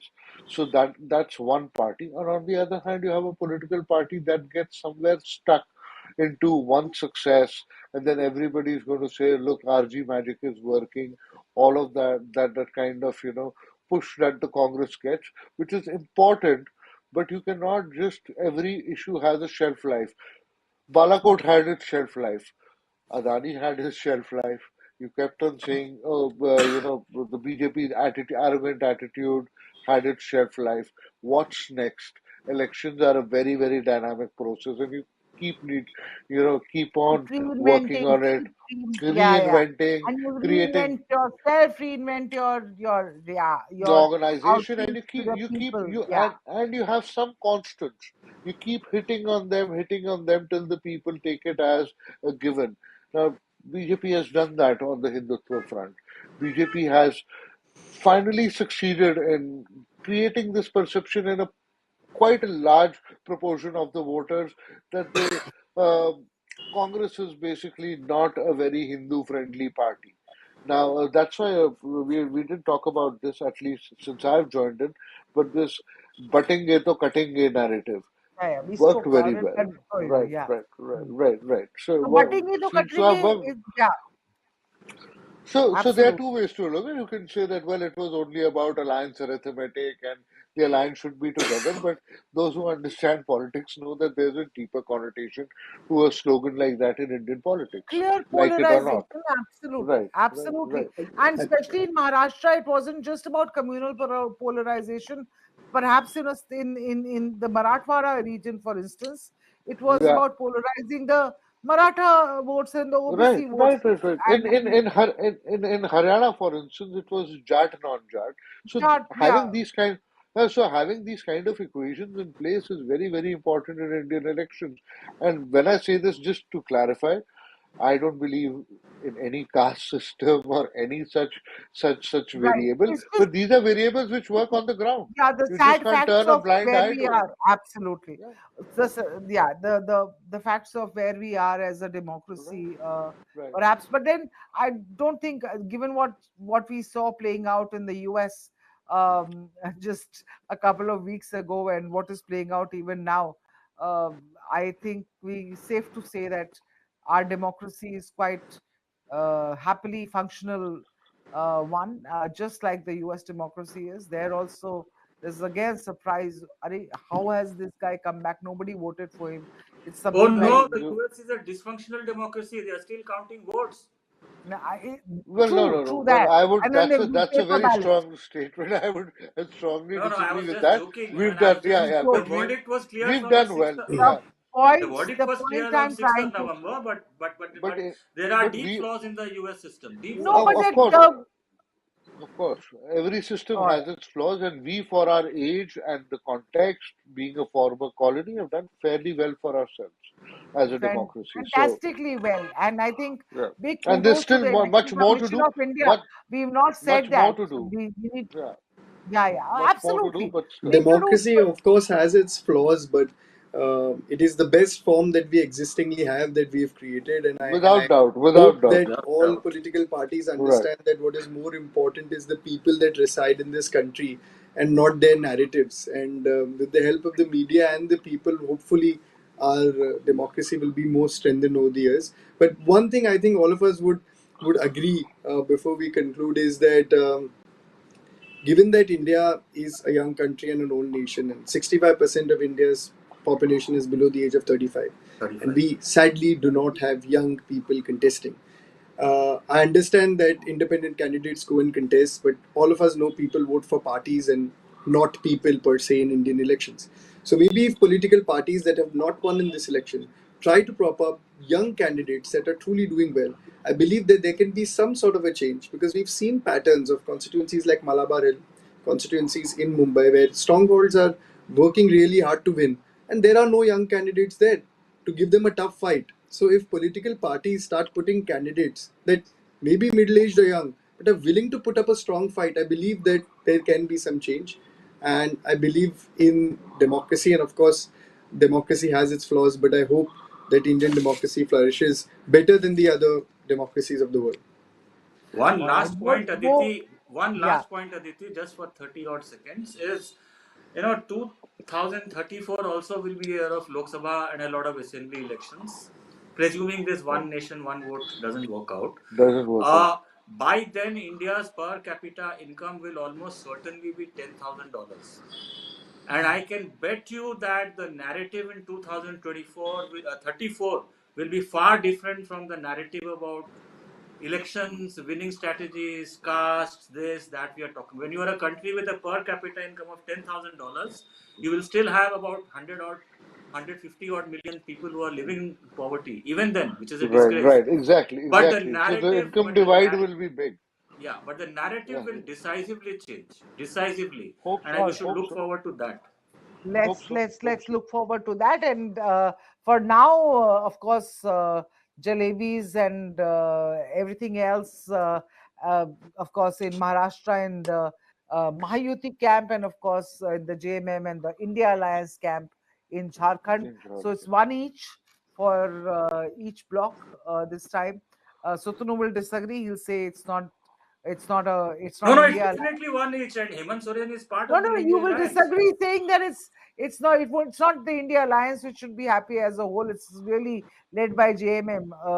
It's a JMM Yeah, victory yeah, there. definitely. I mean, there's no That's what doubt I'm about saying. it. That's But what they it. are part of the So, India Alliance, so it's an India Alliance absolutely. They're victory. part of So, the India Alliance. But thank you so much for joining us. Thank you for all your insights and all your, and it's a real pleasure to speak to you, Chaitanya, especially with all your fresh, youthful exuberance about Indian politics. You know, but because that's hard to see these days. That's hard to come across. Just like you pointed out, no youngsters in politics. No idealism in politics left. So it felt nice to hear somebody talk in a very idealistic manner about politics, and it felt good. But anyway, thank you so much for watching. Viewers, we will come back to you with a thanks a final lot. analysis towards the Thank evening. you. Thank you. Thanks. Thank you. Thank you.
It's D-Day for Maharashtra and Jharkhand. Saturday surprise is stored during the final vote count of Assembly Verdict 2024. Is that going to be there? Will it be a Saturday surprise? Exit polls have indicated an edge for the BJP and its allies in both Maharashtra as well as Jharkhand in the 288 member Maharashtra Assembly. 145 is the majority mark. In Jharkhand, the majority mark is 41 in the 81 member assembly. So, what's going to happen? It's been a chock a block election year full of elections, not just in India, but across the world. And thankfully, it's curtains with this Maharashtra and Jharkhand polls. It's curtains for a